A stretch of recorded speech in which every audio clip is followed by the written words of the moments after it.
अस्सलाम वालेकुम, सुबह बखैर, गुड मॉर्निंग और आदाब। आप देख रहे हैं बाखबर सवेरा। मैं हूँ हमेशा की तरह मदीहा नकवी। आ गया है वो शाहकार था जिसका इंतजार, यानी कि हम बात कर रहे हैं शफात अली की। यस। ओ देखे ना मेरे पहचान में वो और शाहकार। आज हम आपके लिए एक और खबर भी लाए हैं कि वो समुद्री तूफान जो कि इस वक्त भारतीय रियासत गुजरात में डेवलप हो चुका है, तेजी से सिंध की जानिब बढ़ रहा है। महकमा मौसमियात की पेशगोई तो यही है कि आज शाम से कराची और हैदराबाद में हवा का जो कम दबाव है वो एंटर हो जाएगा, बारिश बरसाने का स्पेल शुरू हो जाएगा। लेकिन हम जरा जब वेदर का सेगमेंट करेंगे तो हम जरा महकमा मौसमियात की पेशगोई को जरा डिटेल से एनालाइज करेंगे कि होने क्या वाला है। शफात, कल मुंबई में भी तकरीबन को 300 मिलीमीटर बारिश जो है वो बरसी है। और मैं तो देख रही हूँ पिछले 2-3 महीने से वहाँ रोज बारिश हो रही है। मुसलसल बारिश हो रही है। एग्जैक्टली जी, मुसलसल 2 महीने से मुंबई में बारिश हो रही है, लेकिन कल जरा मामला ज्यादा गड़बड़ हो गया। बिल्कुल बिल्कुल तबाही मचाई है। तो कराची में कितनी बारिश होगी, सिर्फ कराची में नहीं पूरे मुल्क के हवाले से बात करेंगे कि ये जो नए बादल आ रहे हैं बहुत ज़्यादा बारिश बरसाने वाले, ये कहाँ कहाँ बरसेंगे। और साथ में हमारे पॉलिटिकल सिनेरियो भी वो भी डिस्कस करना बहुत ज़्यादा ज़रूरी है भाई जी जनाब। लेकिन मेरे ख्याल में पॉलिटिकल सिनेरियो के साथ साथ हमें ज़रा मिडिल ईस्ट पे भी निगाह करनी पड़ेगी। बड़ा वाकया हुआ, बड़ा सानहा हुआ है वहाँ पे, ज़रा उसको भी एनालाइज करेंगे। बेरूत धमाके के हवाले से आज के शो में बातचीत होगी। बिल्कुल जी, लेकिन सबसे पहले हम नजर डालेंगे टॉप स्टोरीज पे।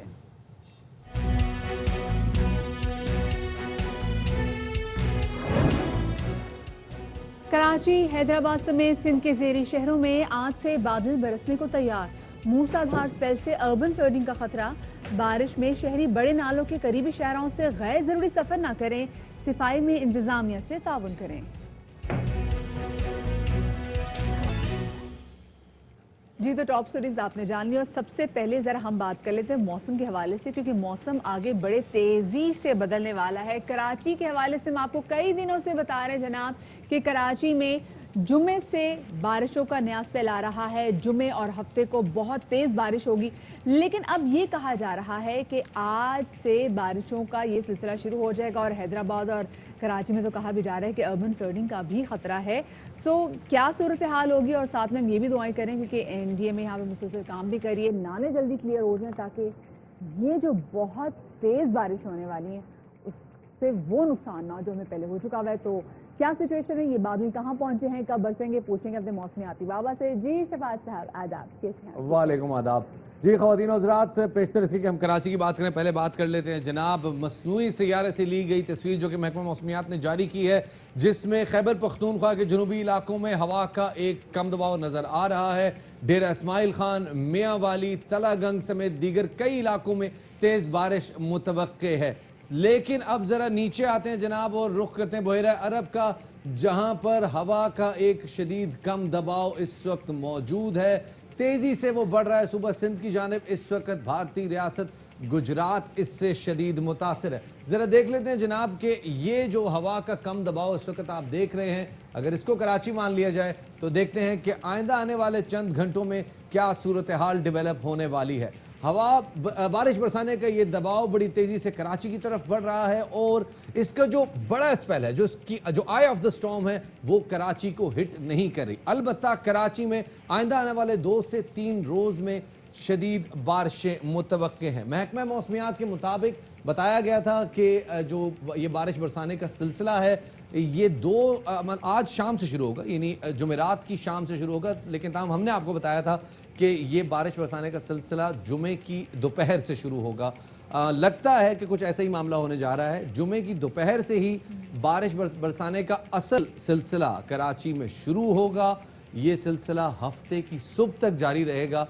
और बीच में एक जो फोटोग्राफर हजरात हैं उनके लिए अच्छी खबर है, ये जो समुद्री तूफान है ये डीएचए और साहिली पट्टी के बड़े नज़दीक से आपको ना डेवलप होता हुआ नजर आएगा। बड़े नज़दीक से बड़ी तेज़ी से गुजरेगा। सो हवाएं बड़ी तेज़ी से चलेंगी। आप हजरात ज़रा अपनी खिड़कियां दरवाजे ज़रा कस के बंद रखिएगा, क्योंकि फोटोग्राफी का मौका तो अच्छा मिलेगा ही, लेकिन हवाएं बहुत तेज चल सकती है। बिल्कुल शफात, तो आपने अच्छा बता दी थी कराची की सिचुएशन। जरा पंजाब, खैबर पख्तूनख्वा, जरा इसके वाले से बताएं बलूचिस्तान में क्या सूरत हाल है? जी जनाब, बलूचिस्तान में भी हालात कुछ मुख्तलिफ नहीं है। Madiha, thank you for pointing it out. Balochistan में भी यही बारिश बरसाने का सिलसिला जो है, इसी का एक पैच जो है वो जनूबी पंजाब तक जाएगा। कोयटा में और उसके मुल्का इलाकों में शदीद बारिशें मुतवक्के हैं। साथ ही साथ पूरी बलूचिस्तान की साहिली पट्टी शदीद बारिशों की लपेट में आएगी। सबसे ज़्यादा मुतासर होने वाले अजला में खुजदार और सिब्बी शामिल हैं, जहां पे बहुत ज़्यादा बारिशें मुतवक्के हैं। तो बारिशें होने वाली हैं ज़्यादा, अब आपने रखना है ख्याल। चलें, थैंक यू सो मच जी। शफात हमें बता रहे थे कि किस तरीके से मौसम की सूरत हाल अब आगे जाके चेंज होने वाली है। लेकिन शफात, चाहे बाकायदा तौर पे बारिशें कल शुरू हों, कल सुबह भी बारिश हुई थी, परसों रात भी जो है वो फौर पड़ी थी, तो कहीं कहीं काफ़ी इलाकों में बारिशें भी हुई थी। खैर जी, साथ में एनडीएमए की जानिब से भी कोशिश की जा रही है कि नालों की सफाई जल्द से जल्द हो जाए, और ये सफाई होना बहुत ज़्यादा ज़रूरी है। एक छोटे से रिपोर्ट हमने तैयार किया, आपके साथ शेयर करते हैं। तो जनाब, इसी हवाले से बात करते हैं। हमारे नुमाइंदे अफजल परवेज़ हमारे साथ मौजूद हैं। ज़रा उन अफजल ख़ान हमारे साथ मौजूद है, माजरत चाहूँगा उनसे ज़रा पूछ लेते हैं जी क्या सूरत हाल है। जी अफजल, बहुत शुक्रिया वक्त देने के लिए। ये बताइएगा इस वक्त क्या सूरत हाल है कराची में नालों की सफाई के हवाले से, और वो चोकिंग पॉइंट्स जिनकी निशानदही की गई थी उनमें से कितने चोकिंग पॉइंट्स अब तक क्लियर हो चुके हैं? जी देखिए, कराची के अंदर आज से मानसून बारिशों का सिलसिला शुरू होने वाला है, और जैसा कि महकमा मौसमियात ने बताया है कि 130 मिलीमीटर तक बारिश हो सकती है। और माजी करीब में भी हमने यही देखा कि कराची के अंदर जब बादल बरसते हैं तो ये बारान रहमत जो है वो इंतज़ामी गफलत की वजह से कराची के शहरियों के लिए जहमत बन जाती है। सफाई सुथराई के मसाइल हैं, खुसूसन जो नाले हैं वो ओवरफ्लो कर जाते हैं और फिर लोग बहुत ज़्यादा मुश्किलात का शिकार होते हैं। लेकिन हालिया दिनों में कराची के अंदर एनडीएमए के तहत जो है वो सफाई का सिलसिला जारी है। खुसूसन कराची के जो नाले हैं उनको पहले मरहले में साफ़ किया जा रहा है। तकरीबन 550 से ज़ायद जो है वो कराची के अंदर छोटे बड़े नाले हैं, लेकिन कराची के 3 जो बड़े नाले हैं, गुज्जर नाला, कोरंगी नाला और मवाज गोट नाला, उन पर FWO और दिगर जो इदारे हैं वो काम कर रहे हैं। अमला मौजूद है, मशीनरी मौजूद है, और बताया जा रहा है कि 40 मुकामात ऐसे हैं जहाँ पर चौक पॉइंट्स हैं, और उनमें से बेशतर को जो है वो क्लियर कर दिया गया है। इन 3 बड़े नालों की 70% ये बताइएगा से कि जायद अब जो है देखिए वो वक्त सफाई तो देखा मुकम्मल कर जाए दी तो अब गई है। सिर्फ एक दिन का ही रह गया है, तो अब मेन फोकस कौन कौन सी जगह हैं कि जहां पर जो चोकिंग पॉइंट्स हैं जिनको जल्दी से जल्दी जिन पे काम किया जाए, क्योंकि कल जब ये बरसात शुरू हो जाएगी तो उसके बाद तो फिर कोई काम नहीं हो सकेगा।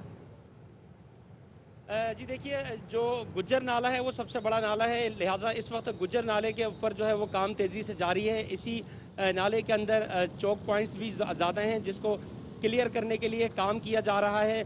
और इस हवाले से जो चेयरमैन एनडीएमए हैं वो मुसलसल यहाँ पर FWO और दीगर जो अमला है उनके साथ राब्ते में हैं, और इस तमाम तर जो सरगर्मी है उसके हवाले से रोज़ाना की बुनियाद पर वज़ीर आज़म को भी रिपोर्ट किया जा रहा है। तो मजमूई तौर पर कराची के अंदर जो है वो 3 इन बड़े नालों की सफाई ज़ोरों शोर से जारी है, और तकरीबन 7 रोज़ हो गए हैं। इन 7 रोज़ के दौरान 7000 टन से ज़ायद जो है वो कचरा इसमें से उठाया गया है, क्योंकि माजी में ना सिर्फ इन नालों की प्रॉपर सफाई हो पाती थी बल्कि शहर भर का जो कचरा था उसे भी इन नालों के अंदर फेंक दिया जाता। तफसीलात से आगाह करने के लिए बहुत बहुत शुक्रिया जी। और आपने देखा कि जो 40 से ज़ायद मकामात जिनको पॉइंट आउट किया गया था, अब उनमें से तकरीबन 25 मकामात क्लियर हो चुके हैं और बाकियों की सफाई का काम जारी है। ये वो पॉइंट्स हैं जो कि अमूमन जिनको चोकिंग पॉइंट्स कहते हैं। ये जो पुल और नाले का जो भी जंक्शन होता है वहाँ पे थैलियाँ, आलाइशें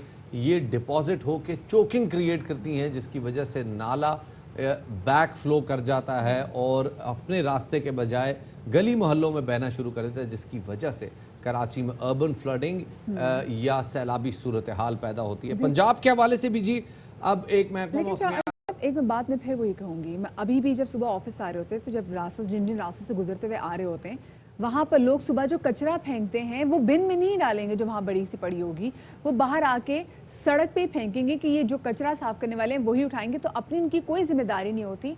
तो ये आप लोगों से भी दरख्वास्त है कि खुदा के लिए एक तो कोशिश करें जो पॉलीथीन बैग्स का इस्तेमाल है वो कम से कम करें, और दूसरा कचरा सही जगह पे ठिकाने लगाएं। नालों में को देख के या किसी भी जहाँ जगह पानी हो, कोई नदी हो, वहाँ पे कचरा मत फेंकें, क्योंकि उसके बाद ही इसी तरह से आपके घरों में ये गंदा पानी आ जाता है। ये बड़ी ज़रूरत है। एग्जैक्टली जनाब, आप भी ख्याल रखें। जनूबी पंजाब के हवाले से भी महकमा मौसमियात ने अलर्ट जारी कर दिया है और आइंदा आने वाले 3 दिनों में तूफ़ानी बारिशों की जनूबी पंजाब में पेशगोई की गई है। एनडीएमए के हिसाब से ये महकमा मौसमियात के हिसाब से ये वार्निंग जारी की गई है और एमडी वासा जायद अजीज़ की जानिब से तमाम मुतल्लिका महकमों को हिदायत जारी की गई हैं और उनमें कहा गया है कि डिस्पोजल स्टेशंस बिला तातुल ऑपरेशन करें और जो डिस्पोजल है गार्बेज का उसको यकीनी बनाया जाए। बिल्कुल जी, नालों की सफाई का सरनो जायजा भी लिया जाए और किसी किस्म की कोताही ना रखी जाए, हैवी मशीनरी को स्टैंड बाय रखा जाए। और अब ज़रा बात करेंगे कल यौम इस्तेसाल कश्मीर के हवाले से। पाकिस्तान भर में रैली निकाली गई। कल एक नहायत ही अनफॉर्चुनेट वाक़या पेश आया कराची यूनिवर्सिटी रोड पर, जब जमात इस्लामी की यौम इस्तेसाल की रैली जारी थी। इस रैली में धमाका हुआ जिससे 42 अफराद ज़ख्मी हो गए और अमीर जमात इस्लामी कराची हफीज़ नईमुर रहमान कहते हैं कि रैली पर भारतीय रॉ के एजेंट्स ने हमला किया है। बुज़दिलाना कार्रवाइयों से हौसले पस्त नहीं किए जा सकते। एक अफसोसनाक वाक़े की तरफ आपकी तवज्जो मबज़ूल कराते हैं और वो वाक़या पेश आया है बरतानिया में। बरतानिया में एक ऐसे पेरेंट्स जो कि अपनी बच्ची का इलाज करवा रहे थे, 30 साल से वहाँ मुकीम है पाकिस्तानी निजात डॉक्टर राशिद अब्बासी। वो उस वक्त दोहरी अजियत में मुब्तला हुए जब अस्पताल ने उनकी 6 साला बेटी का इलाज अचानक रोक दिया। ना सिर्फ इलाज रुका बल्कि वो बच्ची वेंटिलेटर पे थी, उस बच्ची को वेंटिलेटर से हटा दिया गया। जब वालिद ने डॉक्टर्स को रोकने की कोशिश की तो वहाँ पर पुलिस तलब कर ली गई और पुलिस ने डॉक्टर राशिद उन पर तशद्दुद किया और बेजा ताकत का इस्तेमाल भी किया। इसी दौरान डॉक्टर राशिद को दिल का दौरा पड़ा, जिन पर उन्हें डी अरेस्ट किया गया और पुलिस ने उनको ये कह के छोड़ दिया कि अस्पताल जाने और डॉक्टर आपके कोई जुर्म नहीं किया जिस पर मुकदमा दर्ज किया जाए। लेकिन इस तमाम सूरत हाल में डॉक्टर अब्बासी की नन्ही बेटी जो थी वो इंतकाल कर गई। बच्ची को वेंटिलेटर सपोर्ट से हटा दिया गया था और ये वाक़या गुज़िश्ता साल सितंबर में पेश आया था, लेकिन लंदन की अदालत ने मीडिया की कवरेज से रोक दिया था। इसलिए 1 साल बाद जब ये पाबंदी वहाँ पे उठाई गई तो फिर ये वीडियो जो है ये सामने आई जिसने काफ़ी ज़्यादा तहलका मचा दिया था। इसी वाले से मज़ीद बात करने के लिए हमारे साथ मौजूद हैं लंदन से AY न्यूज़ के नुमाइंदे फरीद कुरैशी। पहले जानेंगे कि एग्जैक्टली ये वाक़या हुआ क्या था। फरीद, ये बताएगा कि 1 साल पहले का ये वाक़या है और मंजर आम पर आने के बाद जो ये वीडियो एकदम आई है तो बिल्कुल तहलका मच गया है। क्या कुछ ऐसी बातें हैं तफ्तीश में जो अब तक सामने आई हैं? देखिए, इस अफसोसनाक वाक़े की बाकायदा तफ्तीश तो अभी तक शुरू ही नहीं हो सकी। ताहम इसकी रिपोर्टिंग में बहुत सारी ताख़ीर ज़रूर हुई और उसकी बहुत सारी वजूहात हैं। सबसे पहले डॉक्टर राशिद को उस गिरफ्तारी के दौरान ही दिल का दौरा पड़ा, जिसके बाद वो खुद भी हॉस्पिटल के अंदर एडमिट रहे। फिर उस गिरफ्तारी के ठीक 4 हफ्तों के बाद उनकी बेटी भी फौत हो गई। फिर उस जो वाक़े की फुटेज थी वो भी डॉक्टर राशिद के पास मौजूद नहीं थी, बल्कि पुलिस के बॉडी कैमराज के अंदर थी। और डॉक्टर राशिद से जब हमारी बात हुई तो उन्होंने बताया कि मैंने बार बार पुलिस से रिक्वेस्ट की, लेकिन पुलिस ने वो फुटेज मुहैया करने में बहुत ताखीर की और अभी भी मुझे वो पूरी फुटेज नहीं दी गई। फिर उसके बाद NHS की तरफ से इस वाक़े की रिपोर्टिंग पर कोर्ट की तरफ से पाबंदी का ऑर्डर ले लिया गया, जो कि गुज़िश्ता हफ्ते कोर्ट ने महदूद इजाजत दी रिपोर्टिंग की और अभी भी उस हॉस्पिटल का या उन डॉक्टर्स का नाम मेंशन नहीं किया जा सकता। फिर उसके बाद जो कोरोना वायरस का पेंडेमिक है ये भी शुरू हो गया और इन सारे वाकयात की वजह से रिपोर्टिंग बहुत ज्यादा ताखीर से शुरू हुई।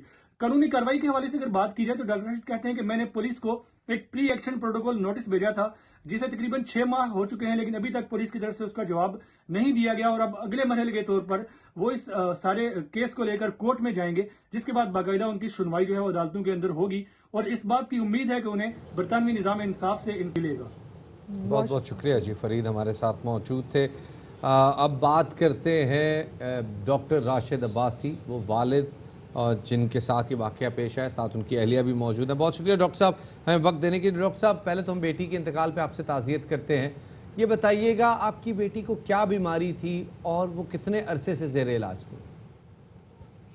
मेरी बच्ची जो है वो हमारी पहली बेटी, उससे पहले हमारे 3 बेटे थे और जाहिर है हमारी आंखों का नूर, हमारे दिल का सुकून थी। लेकिन अल्लाह मियाँ ने उसको जब वो पैदा हुई थी तो जहाँ हमें बहुत खुशी थी, वहाँ थोड़ा सा इस बात का भी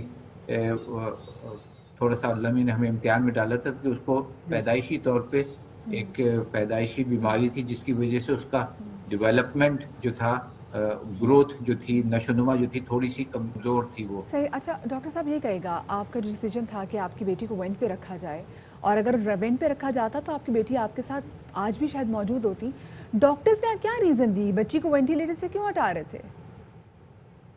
according to the rules, according to the जो कानूनी पोजीशन होती है उसमें उनको फिर कोर्ट से इजाज़त लेनी पड़ती है अगर पेरेंट्स के साथ वो।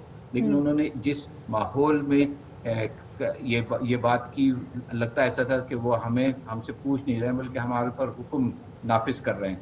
तो उस घबराहट में कहीं ऐसा ना हो कि जिस दौरान हमारी मीटिंग हो रही थी उस दौरान यूनिट पे जो ITU है उस पर कहीं वो उन्होंने कार्रवाई शुरू ना कर दी हो।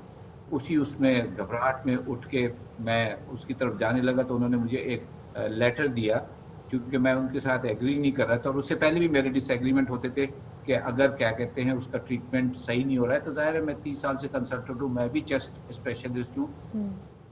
तो उसमें मैं उनको बताता था कि उनको अपना रवैया भी सही करना चाहिए और ट्रीटमेंट भी उसको जो उसकी ज़रूरत है उस हिसाब से देना चाहिए।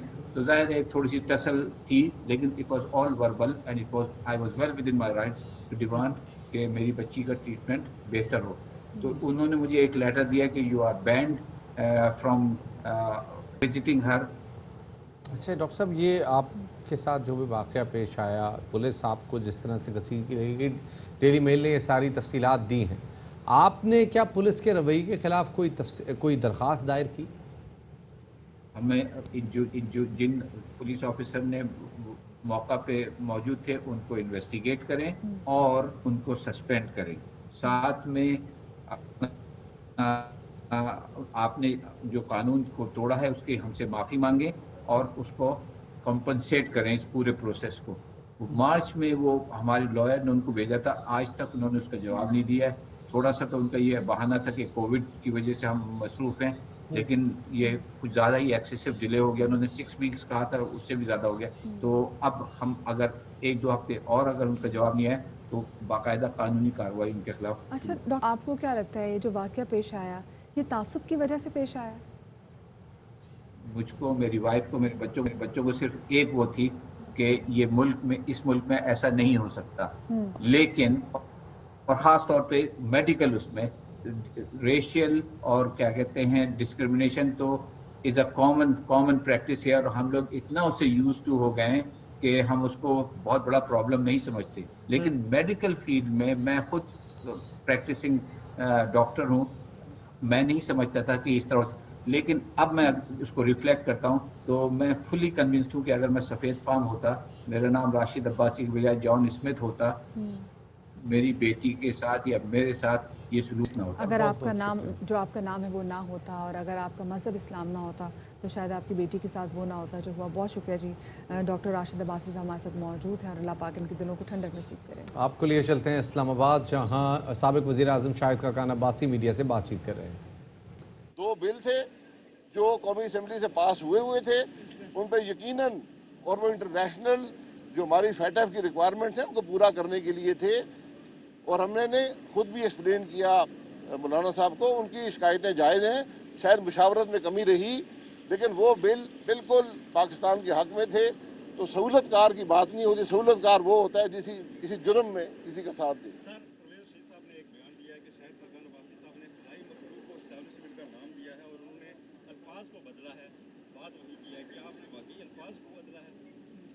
मैंने यही कहा है कि खलाई मखलूक हो, ये अल्फाज इस्तेमाल होते हैं एस्टेब्लिशमेंट के लिए, महकमा ज़राअत हो, जो भी हो, ये मामला पुराना हो चुका है। अब तो लोग डायरेक्ट बात कर रहे हैं।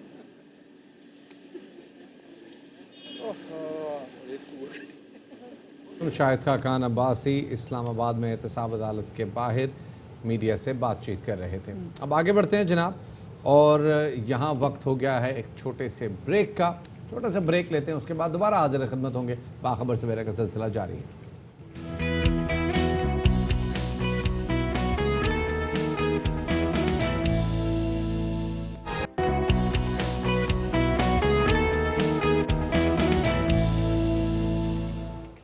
ब्रेक के बाद खुशामदीद कहते हैं जनाब आपको बाखबर सवेरा में। और अब ज़रा रुख करते हैं पड़ोसी मुल्क भारत का, जहां पर मोदी सरकार की पॉलिसियों के बायस भारत जग हसाई का सबब बना हुआ है। जमहूरियत का दावेदार भारत हिंदुत्व की रविश इख्तियार कर चुका है और कोरोना की वबा के बावजूद जहां दुनिया भर में तकरीबात मनसूख हो रही हैं और वायरस से बुरी तरह मुतासर हो रही है, भारत ऐसे में भी राम मंदिर का इफ्तिताह कर चुका है, जिसके बाद पूरे भारत में हिंदू मुस्लिम फसादात का खदशा बढ़ गया है। भारत के अब दाखिली मामलात मजीद इंस्टेबिलिटी का शिकार हो रहे हैं और मुसलमानों में वहां एक महरूमी की कैफियत बड़ी तेजी से बढ़ रही है। बिल्कुल शफात, इसी वाले से हमने एक रिपोर्ट तैयार की, आपके साथ शेयर करते हैं। और इसी वाले से मजीद बात करने के लिए हमारे साथ मौजूद हैं तज्जियाकार अहमद कुरैशी, उनको शामिल गुफ्तगू करेंगे। Ahmed, welcome to Bakhabar Savera, good morning. Ahmed, ये बताएगा कि एक तरफ तो भारत हर वक्त ये ढोल पीटता है कि इनसे बड़ी सेक्युलर स्टेट है वो कोई है ही नहीं, और दूसरी जानब हम देखते हैं कि किस तरीके से वो माइनॉरिटीज़ का हाल क्या कर रहे होते हैं। स्पेसिफिकली अभी जो उन्होंने राम मंदिर की बुनियाद रखी है, इस पर क्या कहेंगे? बिल्कुल, गुड मॉर्निंग आपको मदिया और शफात को भी। और ये बहुत इंटरेस्टिंग मनाजिर हैं कि जो कल हमने देखे थे, क्योंकि एक सियासी लीडर जो है वो अपने इलेक्शन जो उन्होंने वादा किया था, इलेक्शन प्रॉमिस, उसको पूरा किया है। तो एक तरफ से तो ये बीजेपी के लिए और नरेंद्र मोदी के लिए एक बहुत बड़ा माइलस्टोन है, किसी भी सियासतदान के लिए होता है फ्रैंकली, कि जब वो अपना इलेक्शन वादा जो है पूरा करता है। तो एक तरफ तो जो हमारे लिए परेशानी का बायस है वो ये है कि इस इक़दाम से जो है बीजेपी और नरेंद्र मोदी फिर से खुद और बीजेपी जो है अगले इंतखाबात के लिए अपनी पोजीशन बहुत मजबूत कर रहे हैं। तो ये एक तो परेशानी की बात है। दूसरी ये है कि आपने भी इंडियन मुसलमानों की बात की है और वो एतराज़ भी कर रहे हैं, और इससे यकीनन फसादात का खदशा बढ़ तो ज़रूर जाता है। लेकिन ओवरऑल इंडियन मुसलमान हालांकि बहुत बड़ी माइनॉरिटी है इंडिया में, कोई छोटी माइनॉरिटी नहीं है। 200 मिलियन जो है, बहुत सारे ममालिक हैं जिनकी इतनी पूरी पॉपुलेशन नहीं है जितने इंडियन मुस्लिम्स हैं इंडिया में, लेकिन अभी तक उनका रिस्पांस जो है वो कमज़ोर है, वो बहुत डिवाइडेड है। वो अपनी शायद सोशल पावर या उनकी जो पॉलिटिकल पावर है पार्लियामेंट में वो यूज़ नहीं हो रही। तो ये, लेकिन जो इंटरनेशनली नुकसान इंडियन रेपुटेशन को हो रहा है वो बहुत बड़ा है। और कल जो है वाशिंगटन पोस्ट, जो कि दुनिया के अहम तरीन इन्फ्लुएंशियल अखबारों में से एक है, आप जो भी उसका नाम दें, उन्होंने बाकायदा उनके एडिटोरियल बोर्ड ने मिलकर मुश्तरका एडिटोरियल लिखा है जिसमें बड़ी शदीद तनकीद की है इंडियन गवर्नमेंट की और नरेंद्र मोदी की। मेरे ख्याल में एक साल में 5 अगस्त के बाद ये जो कल हम कश्मीर का 1 साल मना रहे थे एनिवर्सरी जो है उस इलीगल इक़दाम की, जितना नुकसान इंडिया ने इस 1 साल में अपनी रेप्यूटेशन के हवाले से दुनिया में देखा है वो मेरे ख्याल में पिछले 70 ईयर्स में नहीं हुआ। और हद ये है कि पहली मर्तबा किसी अमरीकी सदर ने इस फरवरी में, जो इस साल के शुरू में जब इंडिया का दौरा किया था सदर ट्रंप ने, तो आपको पता है कि पहली मर्तबा किसी अमरीकी सदर ने इनकार कर दिया नई दिल्ली जाने का, और इंडियन हुकूमत को, बीजेपी को और मोदी साहब को अपनी तमाम प्रोटोकॉल चेंज करके सदर ट्रंप को साउथ इंडिया में, मेरे ख्याल में चेन्नई में या एक दूसरे शहर में उनका इस्तकबाल करना पड़ा, क्योंकि नई दिल्ली में फसादात हो रहे थे मुसलमान और हिंदुओं के सिटीजनशिप लॉ के ऊपर। ये पहली दफा हुआ है, इस पे अमरीकी मीडिया में जो है बड़ा उसको नोटिस लिया गया कि ये पहली मर्तबा ऐसा हुआ है कि किसी अमरीकी सदर ने, उनकी सिक्योरिटी टीम ने इनकार कर दिया कि हम नई दिल्ली नहीं जाएंगे, और नई दिल्ली बिल्कुल नहीं गए वो। और ज़ाहिर प्रोटोकॉल की खिलाफ वर्जी है। किसी आपकी मर्जी नहीं होती कि आप जो मेहमान बन रहे होते हैं किसी मुल्क के, कि आप ये कहें कि मैं आपकी दारुल हुकूमत जो है नहीं जा रहा। अहमद, कुछ जो हकायक हैं वो बीजेपी के बड़े फेवर में जाते हैं। सन 84 में बीजेपी के पास 2 सीटें थी, लेकिन जब बाबरी मस्जिद गिर गई तो बीजेपी ने हुकूमत बनाई आने वाले इलेक्शंस में। फिर इसी तरह गुजरात में जब मैसेकर हुआ, 2000 से ज्यादा मुसलमान शहीद किए गए, पूरी दुनिया में भारत बदनाम हुआ। नरेंद्र मोदी जो कि सीएम था, उसके अमेरिका और बरतानिया दाखिले पर पाबंदी लग गई। लेकिन अगले आने वाले इलेक्शंस में नरेंद्र मोदी अपने आप को बतौर प्राइम मिनिस्टर इंश्योर करवाता है। ये नैरेटिव, ये एक्सट्रीमिस्ट नैरेटिव बीजेपी को सपोर्ट करता है। वहां रहने वाले मुसलमानों के लिए आइंदा आने वाले हालात क्या देख रहे हैं? ये बहुत मुश्किल है, इसमें आपने शफात की। और देखिए मजहब जो है, शफात आपको पता है, मजहब जो है एक बहुत ताकतवर टूल है सियासत के अंदर। जब आप बीजेपी ने और मोदी ने ये साबित कर दिया कि एक बहुत बड़ा मजहबी मिशन मुकम्मल और पूरा करने जा रहे हैं वो, और बेशक वो गलत है, झूठ है और लीगली साबित नहीं हुआ कि वहाँ पे कभी मंदिर था उस जगह पे जिस मकाम पे बाबरी मस्जिद थी, लेकिन उन्होंने ये साबित कर दिया। अब जो हिंदू रिलीजियस है वो तो कन्विंस हो गया कि नहीं यहाँ पे तो था। तो इस बुनियाद पे मेरे ख्याल में मैं बहुत बुरा वक्त देख रहा हूँ मुसलमानों के लिए, और ख़ास तौर पे शफात इसलिए कि इंडियन मुसलमान जो है वो खड़ा नहीं हो सका और अपना जो डिमांड, और मुझे बड़ा अफसोस होता है ये कहते हुए, क्योंकि 70 सालों में हमने बहुत सारे हमारे दोस्त, हमारे भाई इंडियन मुसलमानों को देखा है जो हमें पाकिस्तान में ताना देते थे या पाकिस्तान को ताना देते थे, लेकिन जब आज वक्त आया है बुरा उनके अपने ऊपर और उनके हुकूक पर, तो ये चुप हैं और वो बोल नहीं सक रहे और डरे हुए हैं और अपोलोजेटिक हैं। और मतलब ये वक्त नहीं है तंज करने का, लेकिन अफसोस की बात है कि ये मकाम है इस वक्त मुसलमानों पे, लेकिन ये बड़ा खतरनाक वक्त है इसमें मुसलमानों ये के बहुत लिए। खतरनाक वक्त है मुसलमानों के लिए और स्पेसिफिकली वहाँ पे जो माइनॉरिटीज़ हैं उनके लिए। बहुत शुक्रिया जी, हमारे साथ अहमद कुरैशी मौजूद हैं। शफाक, लेकिन जैसे अहमद बात कर रहे थे कि जो उस आदमी का मंशूर था जब उसने प्राइम मिनिस्टर बनना था, तो उसमें सबसे ज़्यादा क्योंकि नफरत उसने बहुत बेची है, चाहे वो पाकिस्तान के खिलाफ नफरत हो या वो मुसलमानों के खिलाफ नफरत हो, उस नफरत ने उसको जितनी सपोर्ट की, आगे हमने देखा वो नफरत नजर भी आ रही, उसकी मुसलमानों से नफरत हुई आज की नहीं, ये काफ़ी पुरानी जो हम देख रहे हैं कि गुजरात में जो मुसलमानों के साथ जो कत्लेआम किया गया। और हम स्पेशली जब बात भी कर रहे थे तो एक इंटरव्यू में स्पेसिफिकली जब पूछा भी गया कि भाई क्या वो जस्टिफाई कर सकते हैं, मलाल है, जी। Do you have regret, he didn't say a word, उल्टा वोट के चले गए उस इंटरव्यू से भी। सो ये तो हालात है वहाँ पे जो हमारे सामने है। खैर जी, आप नरेंद्र मोदी की जहनियत का इस बात से अंदाजा करें कि जब उनसे पूछा गया कि क्या आपको गुजरात में कत्ल होने वाले मुसलमानों का अफसोस है, तो उन्होंने No, कहा कि नहीं। जी अगर गाड़ी के नीचे कोई कुत्ता भी आ जाए तो उसके भी मरने का अफसोस होता है। ये अल्फाज इस शख्स ने अदा किए हैं जो आज प्राइम मिनिस्टर बन के बिल्कुल बैठा बोला हुआ है। कि मतलब ड्राइवर देखे ना, अगर मैं किसी गाड़ी में जा रहा हूँ, ड्राइव कोई और कर रहा है और मैं उस गाड़ी में सवार हूँ और उस गाड़ी के एक्सीडेंट में कोई कुत्ते का बच्चा भी आ जाए और वो मर जाए तो उसका अफसोस तो होगा। मतलब ये कंपैरिजन तो ये बता देती है। और मेरे ख्याल से जो वहाँ के मुसलमान हैं उनके लिए हमारी दुआएं हैं Shafaat, we can also like feel for them, हम और क्या कर सकते हैं, लेकिन बुरे हालात हैं। जो सिर्फ मुसलमान नहीं है वहाँ पे, जो इनफैक्ट जो जो निचली जात के जो हिंदू हैं उनके लिए भी बहुत बड़ा थ्रेट है। खैर जी, आगे बढ़ते हैं और आप ज़रा बैरूत धमाके के हवाले से बात करें तो आपको बताएं कि वज़ीर आज़म इमरान खान ने भी बैरूत में जो धमाका हुआ है उस पर इजहार अफसोस करते हुए कहा है कि उन्हें धमाके की खबर सुनकर बहुत दुख हुआ और धमाके में कीमती इंसानी जानें ज़ाया और हज़ारों अफराद ज़ख्मी हुए। बैरूत धमाका जो कि खाद की एक कंसाइनमेंट, अमोनियम नाइट्रेट की एक कंसाइनमेंट जो कि सीज की गई थी, पोर्ट पे रखी हुई थी, उसको आग लगने के बायस पेश आया। और आग लगने की बुनियादी वजह पटाखों की और फायरवर्क्स की एक कंसाइनमेंट में आग लगने का वाकया था, जिसकी वजह से आग बढ़ते हुए अमोनियम नाइट्रेट तक पहुंची और उसके बाद ये इतना बड़ा धमाका पेश आया जिसमें अब तक 135 अफराद जाँ भाग हो चुके हैं और 7,000 के करीब जख्मी। ये तो शफात जहाँ जहाँ से मलबा उठाया जा रहा है, क्योंकि पूरा शहर, आधा शहर ही देखा जाए तो तबाह हो गया हुआ है और बहुत बिलियंस का नुकसान यहाँ पर हो गया। जैसे जैसे मलबा उठाया जाएगा फिर पता चलेगा, क्योंकि बहुत सारे लोग शफात अभी भी लापता हैं। सो नंबर्स का तो बाद में ही पता चलेगा कि कितने लोग जो हैं वो इसमें जाँ बहक हुए हैं, लेकिन बहुत बड़ा नुकसान हुआ है। खैर जी, अभी आपको एक और ख़बर भी बताते चलें कि PIA ने बरतानिया के लिए फ़्लाइट ऑपरेशन बहाल करने के लिए अब मुतबादिल इंतज़ामात तरतीब दे दिए हैं।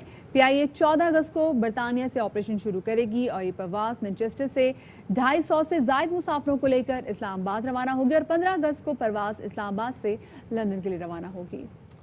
इसके लिए PIA और पुर्तगाली फ़िज़ाई कंपनी में मुआहिदा तय पा गया, जिसके तहत बरतानिया ऑपरेशन में PIA के स्लॉट और कॉल साइन को इस्तेमाल किया जाएगा। एयरबस 330 में इकॉनमी और बिजनेस क्लास में जदीद और आरामदेह नशिस्तें होंगी। इस हवाले से बात करने के लिए हमारे साथ मौजूद हैं तर्जुमान PIA जनाब अब्दुल्ला हफीज़ साहब। ने शामिल गुफ्तगू करते हैं। अब्दुल्ला, बहुत शुक्रिया हमें वक्त देने के लिए। Finally a good news, PIA की फ़्लाइट्स बहाल हो रही हैं बरतानिया के लिए, कोड शेयरिंग होगी, स्लॉट शेयरिंग होगी, इस हवाले से कुछ बताइएगा।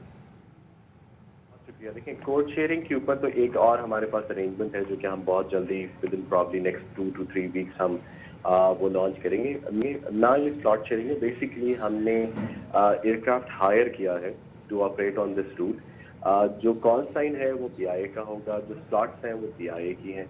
हमने सिर्फ एक अच्छा जदीद तैयारा A330 जो है वो हमने हायर किया है, जिसके पर जिसका प्रोडक्ट बहुत अच्छा है, जिसकी जो केबन है वो बहुत अच्छा है, जिसमें इन फ्लाइट एंटरटेनमेंट जो है वो लेटेस्ट है। इन सब के साथ जो है वो हम ऑपरेट करेंगे। पहली फ्लाइट जिस तरीके से आपने की थी कि 14 अगस्त यौम आज़ादी के दिन हम लोग ऑपरेट करेंगे मैनचेस्टर से इस्लामाबाद, और अगले दिन जो है फ्लाइट इस्लामाबाद से लंदन जाएगी और इससे ये पूरा सिलसिला शुरू हो जाएगा जो कि 2-3 हफ्ते चलता रहेगा। अच्छा, तो ये मंथली बेसिस पे कितनी फ्लाइट्स होंगी अब्दुल्ला जो कि ऑपरेट होंगी? देखिए, इनिशियली तो हमने 12 फ्लाइट्स लगाई हैं और अभी तक तो उसका रिस्पांस इतना अच्छा आ रहा है कि जिसका पहली 1 या 2 फ्लाइट्स जो है वो तो ऑलरेडी फिलअप भी होगी।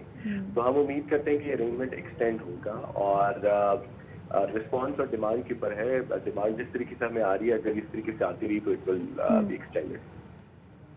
बहुत बहुत शुक्रिया जी। अब्दुल्ला हफीज़ हमारे साथ मौजूद थे। बता रहे आप PIA का बरतानिया फ़्लाइट ऑपरेशन अब बहाल हो चुका है, रिस्पांस बहुत अच्छा है।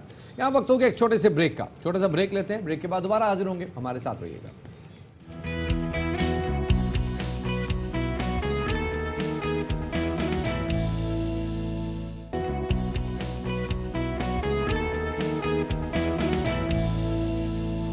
जी welcome back after the break. अब ज़रा एक ऐसे फैशन के हवाले से बात करते हैं कि जो दिखने में तो बहुत अच्छा लगता है, लेकिन अगर उसमें गैर म्यारी चीज़ों का इस्तेमाल किया जाए तो आप ज़िंदगी भर के लिए एक बहुत बड़ा नुकसान उठाएंगे। मैं बात करूँ लेंसेज का, हर एक को लेंसेज पहनने का बहुत ज़्यादा शौक होता है, बड़ी अच्छी ज़बरदस्त लुक भी आ जाती है, और कुछ लोग लेंसेज का इस्तेमाल इसलिए भी करते हैं क्योंकि वो चश्मा लगाने नहीं चाहते। लेकिन शफात, आजकल ना लोग कहते हैं हमारे पास हर कलर के नागिन के लेंस होने चाहिए, पर्पल और इवन डिफरेंट कलर के। तो आपको पता है मार्केट में 150-200 रुपए के लेंसेज लगाना शुरू कर दिया उन्होंने। ये अजीब व गरीब सूरत हाल है। और अब ये ख़ास तौर पे जो सोशल मीडिया की कुछ ऐप्स का इस्तेमाल बढ़ता जा रहा है, जिसमें आपको एक वो अपनी एक होलनाक सेल्फी देनी होती है, अपनी कोई वीडियो बना के जो है ना लोगों को मुतासर करना होता है। और मतलब देसी एंजेलिना जोली बनने का शौक होता है जिसमें आपको। मेरे ख्याल में पता नहीं क्यों ये ज़हनियत है कि अगर हमारी आंखें जो हैं वो कंचा हो जाएंगी तो शायद लोग हमसे ज़्यादा मरूब हो जाएंगे, लेकिन ये चीज़ आपकी सेहत के लिए नुकसानदेह है। इस हवाले से हमने एक रिपोर्ट तैयार की, आपके साथ शेयर करते हैं। इस हवाले से बात करने के लिए हमारे साथ स्टूडियोज़ में मौजूद हैं डॉक्टर नोमान, जो कि कंसल्टेंट ऑप्थेल्मोलॉजिस्ट हैं। जनाब बहुत शुक्रिया सर हमें वक्त देने के लिए। डॉक्टर साहब पहले तो ये बताइएगा, ये जो है डिस्पोजेबल किस्म के जो कॉन्टैक्ट लेंसेज हैं जो कि लोग सेल्फीज़ के लिए या सोशल मीडिया ऐप्स में मशहूर होने के लिए यूज़ करते हैं, क्या ये नुकसानदेह साबित हो सकते हैं? देखिए, लेंसेज बहुत तरीके के होते हैं, एक डिस्पोजेबल भी होता है, एक लॉन्ग टर्म यूज़ भी होता है, लेकिन इसके साथ हमारी एहतियात जो होती है वो बहुत ज़रूरी होती है। स्पेशली जो आप लेंस सोल्यूशन लेते हैं डिसइंफेक्ट करने के लिए, उसको सही तरीके से आंख में कैसे लगाना है, उसको बाहर निकाल के वापस से डिसइंफेक्ट कैसे करना है, उसको स्टोर कैसे करना है, या उसको कैसे प्रिजर्व करना है, या फिर आपकी जो कंपनी बना रही है, जैसा आप बोल रहे हैं 100-200 रुपए के लेंसेज मिल रहे हैं, उसमें जो 100-200 रुपए के लेंसेज हैं उसमें लेंस की क्वालिटी चलें फिर भी ख़राब होगी, लेकिन अगर वो लेंस सोल्यूशन की क्वालिटी ख़राब है तो बैक्टीरियल ग्रोथ, फंगल ग्रोथ ये बहुत ज़्यादा बढ़ जाता है, और इन्फेक्शन जैसा आपने के दिखाया कि इन्फेक्शन और इनकी चांसेस बहुत ज़्यादा बढ़ जाते हैं। डॉक्टर साहब चलिए, बहुत सी जगहों पे तो अब ये भी होता है ना कि अगर आप लेंसेज डिस्पोज भी करना चाहते तो वो डिस्पोज करने का मौका ही नहीं मिलता, उसी को ही बल्कि साफ करके उसमें जो मेडिसिन लेंस की डलती है उसको करा के और फिर दोबारा बेच दिया जाता है। तो ये कितना मुज़रत है। स्पेशली मैं आपसे ये भी पूछना चाहूँगी, हम एक लेंस खरीद लेते हैं, चले हम 3000 के अच्छे लेंस खरीदे, 3000 के, 4000 के, 5000 के, ठीक है, अच्छे लेंस आ गए, उसकी लाइफ कितनी होती है? हमें लगता है कि जो ये इतना खर्चा किया तो अब तो सारी उम्र चलाना है मैंने। ठीक है, तो इसमें भी सर्टेन टाइप्स ऑफ लेंसेज हैं। तो अगर एवरीडे यूज लेंस हैं तो वो तो आप एक दफ़ा पहन के फेंक दें, उसको कोई आप इस्तेमाल नहीं कर सकते। फिर एक लेंस आते हैं जो महीने भर चलते हैं, ठीक है, आप 1 महीने 2 महीने एवरीडे लेंस कौन से होते हैं जो कि आंखों के जो अगर आपके आईसाइट वीक हो वो उसके लेंस की बात करें? आईसाइट वीक में सारे आते हैं, लेकिन आपके एवरीडे लेंसेज होते हैं जिसको आप सिर्फ 1 टाइम वेयर कर सकते हैं, ठीक है, डिस्पोजेबल लेंसेज बेसिकली। फिर आपके आते हैं लॉन्ग टर्म लेंसेज जिसको आप 1 महीना, 2 महीना, 3 महीना मैक्सिमम चला सकते हैं। इससे ज़्यादा फिर मुश्किल है कि उसको आप सही तरीके से चला सकें। लेकिन अगेन वो जो 3 महीने वाले लेंसेज की जो नुकसान है वो ये है कि अगर उसको आपने प्रिजर्व सही तरह नहीं किया है, उसको सही तरह सोल्यूशन भी नहीं रखा है, उसको जब आप आँख से निकाल रहे हैं उसको सही तरह उसको रब करके ठीक नहीं किया है और आपने आँख में डाल दिया है, तो उसमें फिर इन्फेक्शन के चांसेस बहुत बढ़ जाते हैं। तो इसका एक पूरा प्रोटोकॉल होता है जिसको आपको फॉलो करना है, जिसकी वजह से आप अगर बाहर के मुल्कों में जाएं, अमेरिका में जाएं या यूके में जाएं, तो इट इज़ इलीगल फॉर ये पता कैसे चलेगा ये लेंस डिस्पोजेबल है, ये लॉन्ग टर्म है? हम ऑप्टिशियन के पास जाएं, वो हमें कोई चीज़ पकड़ा दे, हाउ कैन वी डिसाइड? ठीक है, तो वो डब्बे पे लिखा हुआ होता है। दैट्स वाई बहुत इंपॉर्टेंट है कि आप एक नॉन ब्रांड से खरीदें तो वो मिस लेबलिंग नहीं होती है। लेकिन आपको पता है हमारे इधर की कहानी क्या है कि वो मिस लेबलिंग होती है, तो आपको वो एवरीथिंग इज ऑनलाइन। मैं अभी आपको ऐप पे दिखा सकता हूँ कि 400 रुपये लेंस की प्राइस लिखी हुई है, 200 रुपये का कूपन है, आपको वो 200 रुपये घर में डिलीवर होकर पड़ रहा है। वी डोंट नो वो क्या चीज़ है। देखिए, आँख एक ऐसी चीज़ है जिसमें आप ऐसे डिस्काउंट को अवेल ना करें तो बेहतर है। कोई मजाक नहीं आँख जी के साथ। एग्जैक्टली, एक दफ़ा ख़राब हो गई और उसको इन्फेक्शन हो गया, उसको ठीक करना बहुत मुश्किल है और चांसेस हैं कि आपकी रोशनी चली जाएगी। इधर आप ये चांस नहीं ले सकते। अच्छा डॉक्टर साहब मुझे बताएं, देखिए मैं एक अच्छी जगह पे गई हूँ और मैंने लेंस खरीदा है, ठीक है, मैंने तो 5000 पे कर दिया लेंस के लिए। अब मुझे क्या पता कि ये जो मैंने लेंस 5000 का ख़रीदा है ये वर्थ इट भी है या नहीं है? मुझे क्या पता कि उसने मुझे 500 का लेंस पकड़ा दिया हो? मैं कैसे चेक कर सकती हूँ उसकी क्वालिटी? इधर आपकी रिसर्च काम आती है कि आपने देखा कि जो ब्रांड का आप लेंस खरीद रहे हो वो ब्रांड का इतने का ही लेंस है कि नहीं है, ठीक है। फेक लेंसेज भी अगर आपको दे रहे हैं वो, तो वो डब्बे से पता चल जाता है यूजुअली कि वो बिल्कुल, फेक हाँ। है, ठीक है। लेकिन उससे भी ज़्यादा इंपॉर्टेंट है कि वो जो सोल्यूशन आपको दे रहा है बंदा, वो सोल्यूशन ठीक है कि नहीं है।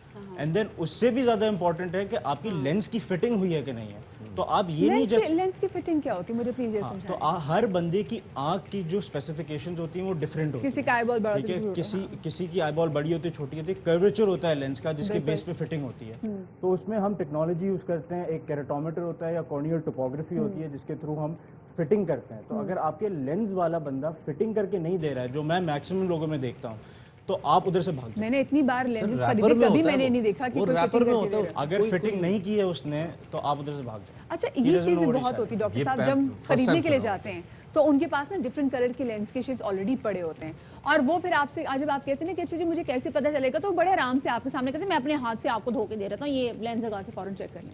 अगर वो ऐसा कितना कोई भी नुकसानदेह हमारे लिए कि हम किसी की भी आंख का उतरा हुआ लेंस अपनी आंख में लगा लें। अगर ऐसा कोई भी कर रहा है हाँ। तो I would never advise you कि आप उधर से कुछ भी लें, क्योंकि ही उसको नहीं पता है कि एहतियात क्या है, किस तरीके से करनी चाहिए और क्या करना चाहिए। आई साइट जा सकती है इससे? 100% 100% जा सकती बिल्कुल जा सकते हैं। हमारे पास है। ऑलमोस्ट किस लेवल की इंजरीज हो सकती हैं अगर मिनिमम डैमेज हम सोचें और मैक्सिमम डैमेज की बात करें? मिनिमम डैमेज में आपको आंख में थोड़ी सी खटक और चुभन महसूस होगी, जिसके बाद एक थोड़ा सा इन्फेक्शियस पीरियड होगा। मैक्सिमम इंजरी होगी कि आपका आंख के जो आगे वाला हिस्सा है, जो कॉर्निया है, वो बिल्कुल सफ़ेद हो जाएगा। And then आप वो देख नहीं सकते। अच्छा डॉक्टर साहब, एक और चीज़, जो हम पावर लेंसेज लेते हैं, बहुत सारे लोगों को ये भी घुमा होता है कि आप पावर लेंसेज के साथ, जी डॉक्टर ने अलाउ किया हुआ है, हम थोड़ी सी में आंख भी लग जाए तो डैट इज़ फाइन, वो हमारे पावर लेंसेज के अगर आपका कोई शेड ना हो तो पता ही नहीं चलता कि आंख में है या नहीं, वो तो उसी को फील हो रहा होता है, और वो अगर ऊपर जाके टूट जाए तो ये कितनी खौफनाक चीज़ है हमारे लिए कि जो लोग लेंस लगा के सो ही जाते हैं वैसे। अच्छा, पहली बात तो ये है कि आपने जो बोला लेंस लगा के सोने की बात, बिल्कुल। ये कभी भी नहीं करना चाहिए। आपके आँख की जो आगे वाली पुतली है उसको ऑक्सीजन की ज़रूरत होती है। जब आपकी जो लेंस है वो पहन के आप सो जाते हो, ऑक्सीजन ख़त्म हो जाता है, आपके इन्फेक्शन के चांसेस अबाउट 100 फोल्ड इंक्रीज हो जाते हैं। तो जो भी लेंस के साथ सो जाता है, प्लीज़ ये प्रैक्टिस को ख़त्म कर दें। सर, अब आते हैं ज़रा हमारे वाले मसले पे। आपने भी चश्मा लगाया हुआ, मैंने भी लगाया हुआ। बड़े लोगों ने कहा जी लेंस लगा ले, मेरी पता नहीं क्यों लेंसेज से नहीं बनती थी। वैसे भी ये आप नई चीज़ें आ गई जी, ब्लू कट आप लें, और ये ब्लू कट जो है आपको 400 रुपये में भी अवेलेबल है, 5000 रुपये में भी अवेलेबल है। कोई कहते हैं ग्लास रिकमेंडेड है, ग्लास जो है उसमें से चीज़ें निकल जाती हैं, स्क्रैचेस नहीं पड़ते जल्दी। प्लास्टिक जो है ज़्यादातर ऑप्टिशियन यूज़ करते हैं, हमें क्या यूज़ करना चाहिए? कैसे पता चलेगा कौन सी चीज़ अच्छी क्वालिटी की, कौन सी नहीं? अच्छा, पहला सवाल आपने बहुत अच्छा किया है कि आपने बोला है कि ब्लू लाइट फिल्टरिंग ग्लासेस, इसकी एक बहुत बड़ी हाइप चली हुई है कि ये आपके आँख को स्ट्रेन कम पहुँचाते हैं और आपके आँख को प्रोटेक्ट करते हैं। इसकी कोई साइंटिफिक एविडेंस अभी तक नहीं है। Okay, we have no evidence कि हम इसको प्रूफ कर सकें कि ब्लू लाइट फिल्टरिंग ग्लासेस कुछ भी करते हैं। Okay. थोड़े लोगों को सिम्टोमेटिक बेनिफिट होता है, मतलब उनको थोड़ी सी फीलिंग बेहतर होती है, लेकिन उससे ज़्यादा कोई भी इससे ताल्लुक नहीं है ब्लू लाइट फिल्टरिंग का। तो ये तो हम उसमें पिन डाल दें, इसको भूल जाएं। ठीक है। बाकी जितनी भी चीज़ें हैं, कोटिंग वगैरह, वो थोड़ी सी कोटिंग होती हैं जिसमें आपको स्क्रैचेस से महफूज होते हैं, लेकिन वो ऑलमोस्ट एवरी ग्लासेस में आते हैं। फिर आती है एंटी ग्लेयर ग्लासेस, जिनको रात को ड्राइविंग के वक्त थोड़ा सा मसला होता है क्योंकि लाइट फैलनी शुरू हो जाती है, तो वो थोड़ा सा हेल्प करते हैं आपको। लास्ट चीज़ सर, ग्लास या plastic? Depends on your preference. Weight का फ़र्क है ज़्यादा, और कोई फ़र्क और कोई फ़र्क नहीं।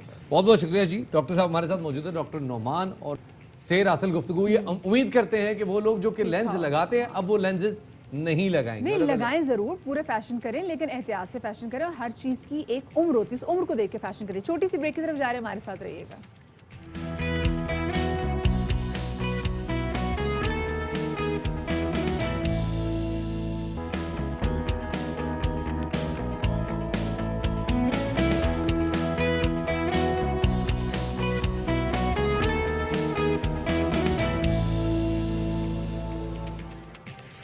ब्रेक के बाद खुशामदीद कहते हैं आपको बाखबर सवेरा में। बाखबर सवेरा का राउंड 2 स्टार्ट हुआ चाहता है, और अब से लेके 11 बजे तक हमारे पास मज़ीद कुछ इश्यूज़ हैं जिन पे हम बात करेंगे, और ख़ास तौर पे डोमेस्टिक लेबर, चाइल्ड लेबर, उसके हवाले से ज़रा गुफ्तगू शुरू करेंगे। बिल्कुल शफात, और ये प्रैक्टिस हमने देखा है कि बहुत ज़्यादा आम हो गई है। अभी तो खैर इस्लामाबाद में इस हवाले से एक्शन लिया गया, और इससे पहले इस्लामाबाद में आपको याद होगा कि बच्चों को स्कूल में नहीं मारा जा सकेगा, बच्चों पे ये भी पहले इस्लामाबाद में एक्शन लिया गया।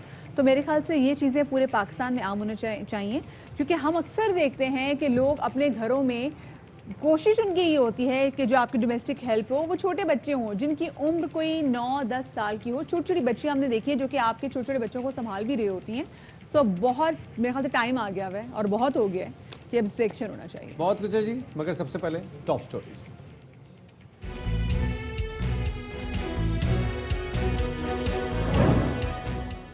इस्लामाबाद में बच्चों को घरेलू कामों के लिए मुलाजमत पर रखने पर पाबंदी आयद कर दी गई। चाइल्ड डोमेस्टिक लेबर पर पाबंदी की काबीना से मंजूरी के बाद बाकायदा नोटिफिकेशन जारी कर दिया गया। विफाकी वजीर इंसानी हुकूक शीरी मजारी के मुताबिक सूबे में भी कानून साजी कर सकेंगे।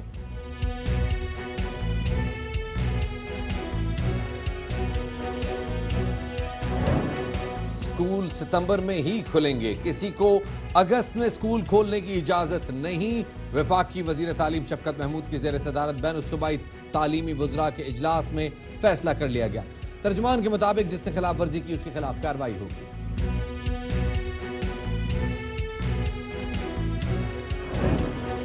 मईशत के लिहाज से अच्छी खबर, नए माली साल के पहले माह में ही बरामदात 25% बढ़ गई। मालियत $2 अरब तक पहुंच गई।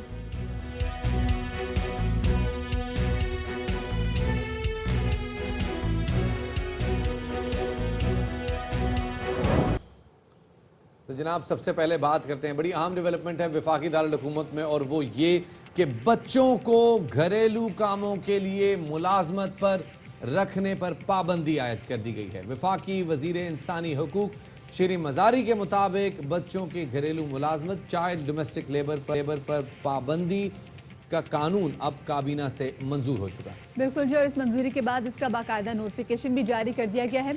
चाइल्ड डोमेस्टिक लेबर 1991 के चिल्ड्रन एम्प्लॉयमेंट एक्ट के तहत ममनू है। ताहम ये पहला मौका है जब मुल्क में पहली बार बच्चों की घरेलू मजदूरी पर पाबंदी आयद की गई है, और इस वक्त इस कानून का इतलाक इस्लामाबाद पर होगा, लेकिन सूबे भी अपनी असम्बलीज में करारदाद के जरिए इस कानून को बाइसानी इख्तियार भी कर सकते हैं, और ये बड़ा अच्छा स्टेप है जो कि लिया गया है, और मेरे ख्याल से इस पर जल्द अज जल्द अमल दरामद भी होना चाहिए। और इसी वाले से बात करने के लिए हमारे साथ मौजूद हैं चाइल्ड ब्यूरो पंजाब की सरबरा सारा अहमद।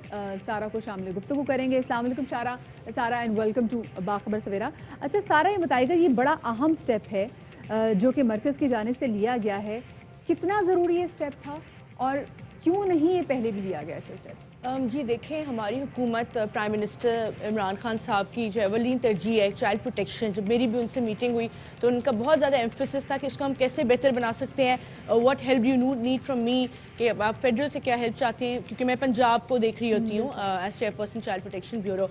तो उनका बड़ा जो उनकी प्रायोरिटी रही है, हमारी हुकूमत की भी है, कि इस चीज़ को जो चाइल्ड अब्यूज़ के वाक़यात और चाइल्ड टॉर्चर के आ रहे हैं इनको ख़त्म किया जाए परमानेंटली।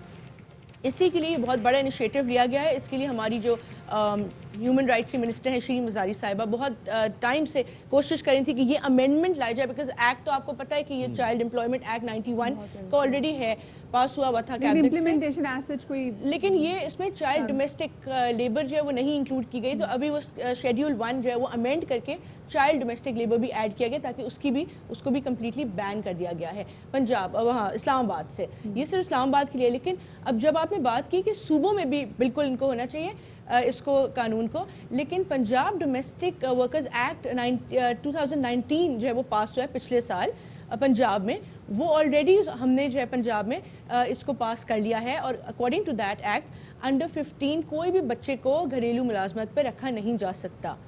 तो ये we already have that punishment. Punjab में तो एज लिमिट आ गई है 15 साल की, कि 15 साल से कम उम्र किसी भी बच्चे को या बच्ची को घरेलू मुलाजमत पे नहीं रखा जा सकता। लेकिन इसके बावजूद हम देखते हैं कि ऐसे बहुत सारे केसेस आते हैं जहाँ पे डोमेस्टिक अब्यूज़ आता है ऐसे बच्चों पे, और ये अमूमन बहुत छोटी उम्र के होते हैं। 7 साल अभी गुज़िश्ता दिनों लाहौर में केस सामने आया, और इसी तरह ये कई केसेस सामने आते हैं, और ये पढ़े लिखे लोग होते हैं। बिल्कुल। क्या इस हवाले से कोई डेटाबेस है, कोई इम्प्लीमेंटेशन चाइल्ड प्रोटेक्शन ब्यूरो कुछ कर रहा है उस हवाले से? जी देखिए, पिछले 1.5 साल में जब से I have taken charge 250 cases मेरे पास रिपोर्ट हुए child abuse and child torture के, जिसमें हमने इंटरवीन करके उनको सॉर्ट आउट करवाया, कल्प्रिट को अरेस्ट करवाया, और हम फॉलो अप भी कर रहे हैं प्राइवेट एनजीओज के साथ मिलके कि उस पर क्या कार्रवाई हुई।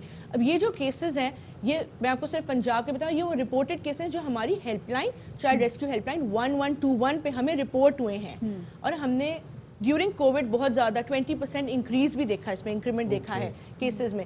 जैसे एक बच्ची जोरा शाह का केस हाईलाइट हुआ बड़ा, पिंडी का, जिसने जो है वो बर्ड फ्री कर दी थी और उसको जो है इतना मारा गया कि she died in the hospital. उसके बाद अभी एक लाहौर में केस आया जिसमें एक बच्ची 8 साल, वही जैसे आपने मेंशन किया, 8 साल बच्ची ने को 5 दिन भूखा रखा गया, सना उसका नाम था। उसके बाद उसने दूध चोरी कर लिया because she was very hungry from the fridge, तो उसको इतना मारा कि उसको इतने ब्रूजेस, और हमें फिर किसी मीडिया पर्सन से कॉल आई हमारी हेल्पलाइन पे, हमने जाके सर्च वारंट लिया जो हमारा प्रोसीजर होता है, and then we saw that the girl was actually there and she was injured, तो हम उसको लेके आए, उसका इलाज कराया, और अभी she is so happy, she is living in the child protection bureau with तो होता है ना कि मतलब गुर्बत की वजह से जो पेरेंट्स होते हैं वो अपने छोटे छोटे बच्चों को, कोशिश यही होती है कि मुलाजमत पे रखवा दें, बच्चा जिनका 8 साल का और 9 साल का, और वो बहुत सारे, वो तो खुद कहते हैं कि जिन बच्चे पैदा इसलिए कहते हैं जितने बच्चे होंगे तो उतना हमारा सहारा भी स्ट्रांग होगा।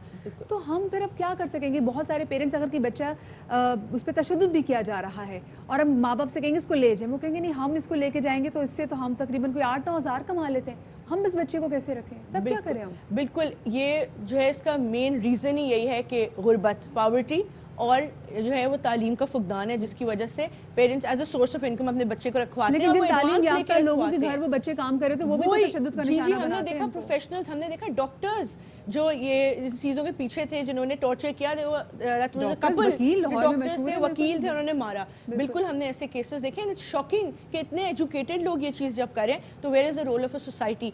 इसका सोल्यूशन जो आपने बात की कि हम क्या कर सकते हैं, राइट?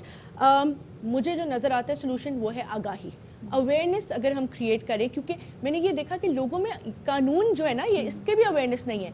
ये वाला कानून तो अभी पास हुआ है, लेकिन ये पंजाब वाला 1 साल से, people don't know about that. उनको पता हो कि जो बेचारे जो लोग हमारे घर डोमेस्टिक हेल्प है, उनको पता हो कि जी अगर हम उनके साथ की ज्यादती कर रहे हैं तो उनके क्या राइट्स, और वो कहीं जाके दस्तक भी दे सकते हैं अपने राइट्स के लिए। बिल्कुल, we need to educate the children who are working there, and उनके भी पेरेंट्स, उनके पेरेंट्स को भी एजुकेट किया जाए कि आप अपने बच्चे को मुलाजमत पर रखवा के उसका फ्यूचर तबाह करें। इससे बेहतर है आप किसी इदारे को, जैसे हमारा चाइल्ड प्रोटेक्शन ब्यूरो, उधर दे दें, या उसको कोई हुनर सिखाएं। If you can't afford his education formal देर तक, आप कोई उसको वोकेशनल ट्रेनिंग, हुनर सिखा दें, ताकि वो बाद में अपनी कमाई कर सके और आपके लिए भी जो है जरिया आमदन बन सके। ये सोल्यूशन मुझे नज़र आता है। सारा कम्युनिटी की भी एक जिम्मेदारी बनती है, और ख़ास तौर पे हम देखते हैं कि ऐसे लोगों के घर में जो लोग आते हैं उनको भी पता होता है कि इस घर में एक बच्चा या बच्ची काम कर रही है, उल्टा पूछा जाता है यार कहाँ से ये आपने अरेंज करवाया, हमें भी इसके पेरेंट्स से रब्ता करवाएं, और एक ही फैमिली के 3-4 बच्चे 3-4 घरों में चले जाते हैं। एजेंसीज काम कर रही हैं। बिल्कुल, ये इस तरह से काम हो रहा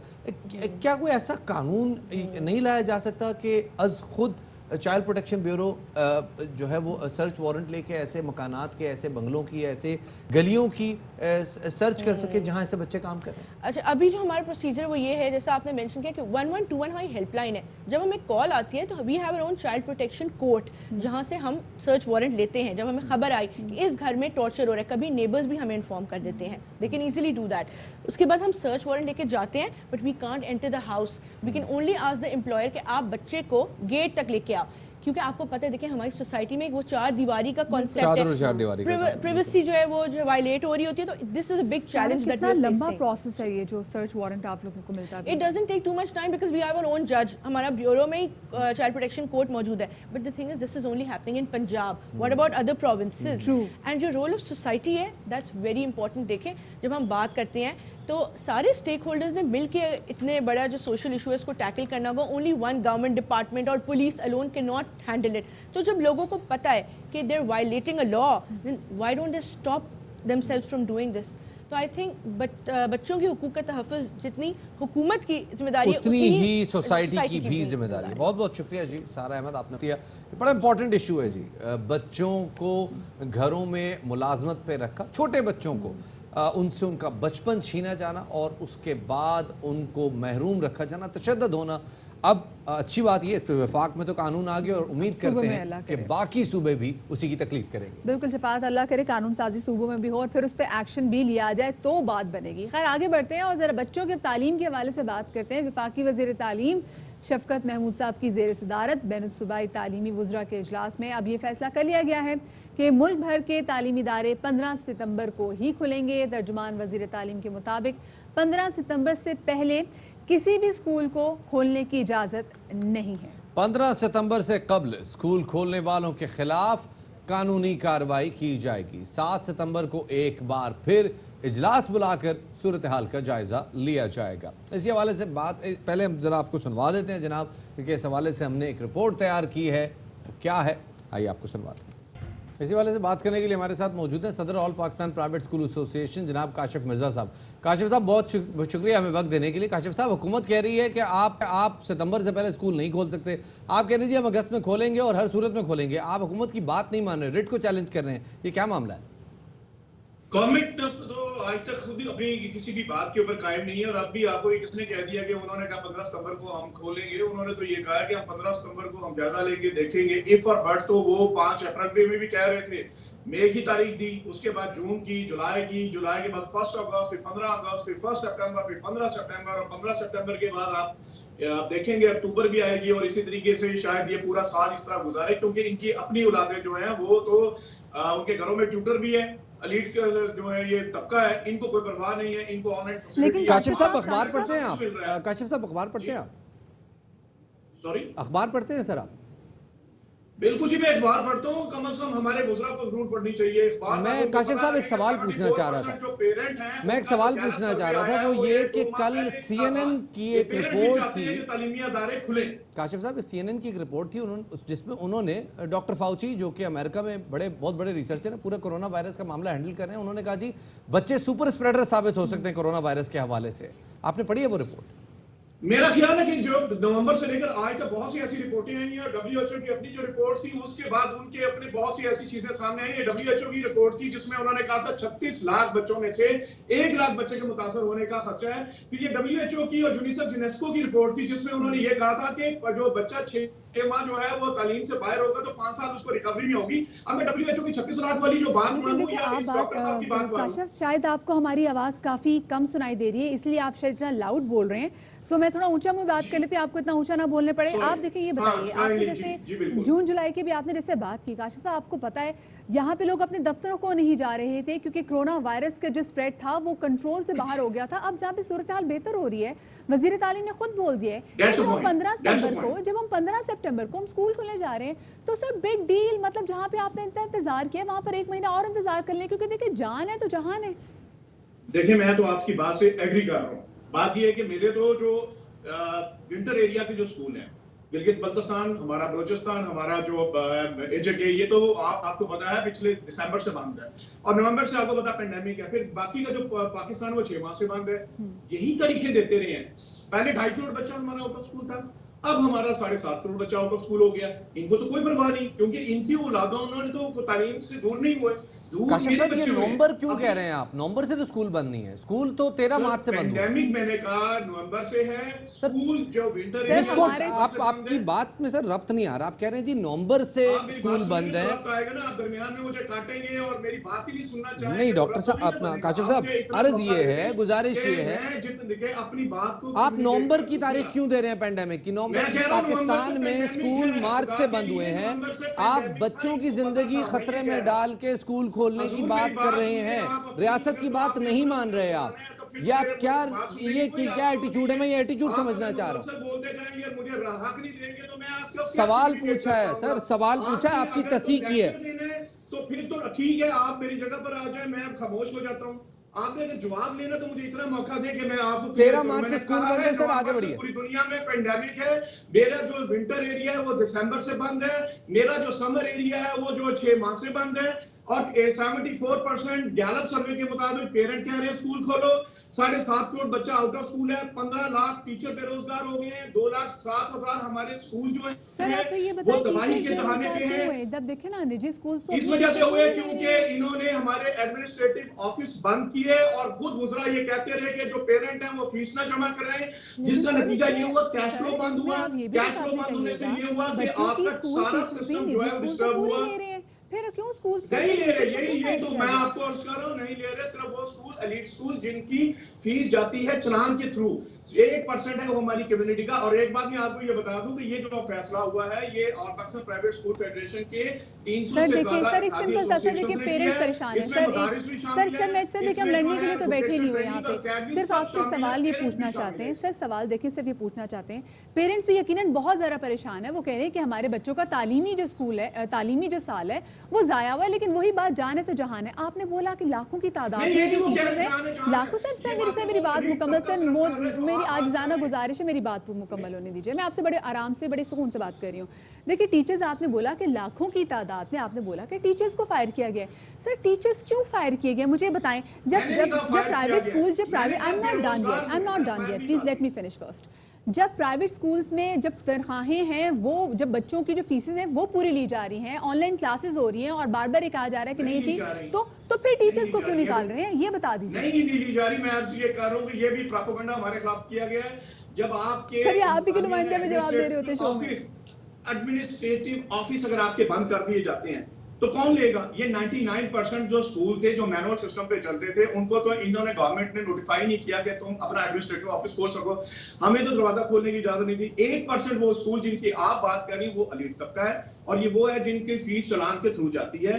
बाकी के जो स्कूल थे उनका कैश फ्लो बंद हुआ। 10,000 से ज्यादा हमारे जो स्कूल हैं प्राइवेट स्कूल, वो इस वक्त तक बंद हो गए हैं, चूंकि किराया नहीं अदा कर सके और ना ही टीचर्स। काशिफ साहब एक सेकंड, मुझे आप क्या कह रहे हैं कि स्कूल ये जो ऑनलाइन क्लासेस चला रहे हैं इनकी कोई फी नहीं जा रही, इनकी कोई फी नहीं ली जा रही? नहीं, मैंने ऐसा कहा। मैं तो ये कह रहा हूं ये ऑनलाइन एलीट तबका 1% है जो फीस भी ले रहा है, जो ऑनलाइन क्लास कर रहे हैं, जबकि 99% बाकी जो स्कूल्स हैं वो मैनुअल सिस्टम पे चलते हैं। और मैनुअल सिस्टम 99% का अदद आप कहां से ले रहे हैं? काशिफ साहब, you are assuming things and आप हम पे इंप्लीमेंट कर रहे हैं वो चीजें। आप अज्यूम कर रहे हैं कि 99% स्कूल जो है वो चालान के बगैर है, जबकि पूरे मुल्क का एजुकेशन सिस्टम इस वक्त ऑनलाइन है।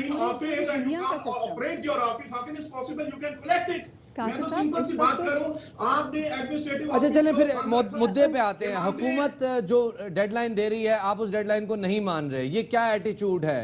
आप हुकूमत के खिलाफ, अगर हुकूमत एटीट्यूड उस 7.5 करोड़ बच्चों के तालीमी हक का है, जो हमारे बच्चों को सर, जब पेरेंट्स ये भी नहीं चाह रहे और आप मतलब बच्चों की जिंदगी को जान में डालने वाली बात है, सिर्फ एक महीना अगर आपको वेट करना होगा सर, तो उसमें क्या चला जाता है? देखिए मैं आपसे एक सवाल, देखिए हम जहाँ रहते हैं, हमारे आसपास के लोग हम देखते हैं, हमारे कोलीग्स हैं, हमारे फैमिली मेंबर्स हैं जो कि अपने बच्चों की, सर प्लीज मुझे बात करने दीजिए, मैं आपसे बहुत रिस्पेक्ट से बात कर रही हूँ, मैं भी चाहती हूँ मेरी बात सुने, हम आपकी बात सुन रहे हैं। देखिए उसी वजह से हो रही है, अभी आप सुन ही नहीं रहे हमारी बात सर, आप हमारी बात ही नहीं सुन रहे। आप नवंबर से शुरू, आप चाइल्ड लेबर पे चले। अच्छा एक खैर जनाब, बच्चे स्कूलों से बाहर हैं, बच्चे घरों में पेंडेमिक की वजह से बंद है, इस वजह से चाइल्ड लेबर हो रही है। ये काशिफ मिर्जा साहब का कहना है। एक सवाल देखिए, आपने बोला एडमिनिस्ट्रेटर जो आपके ऑफिस है, एडमिनिस्ट्रेशन के ऑफिस वो भी बंद किए गए।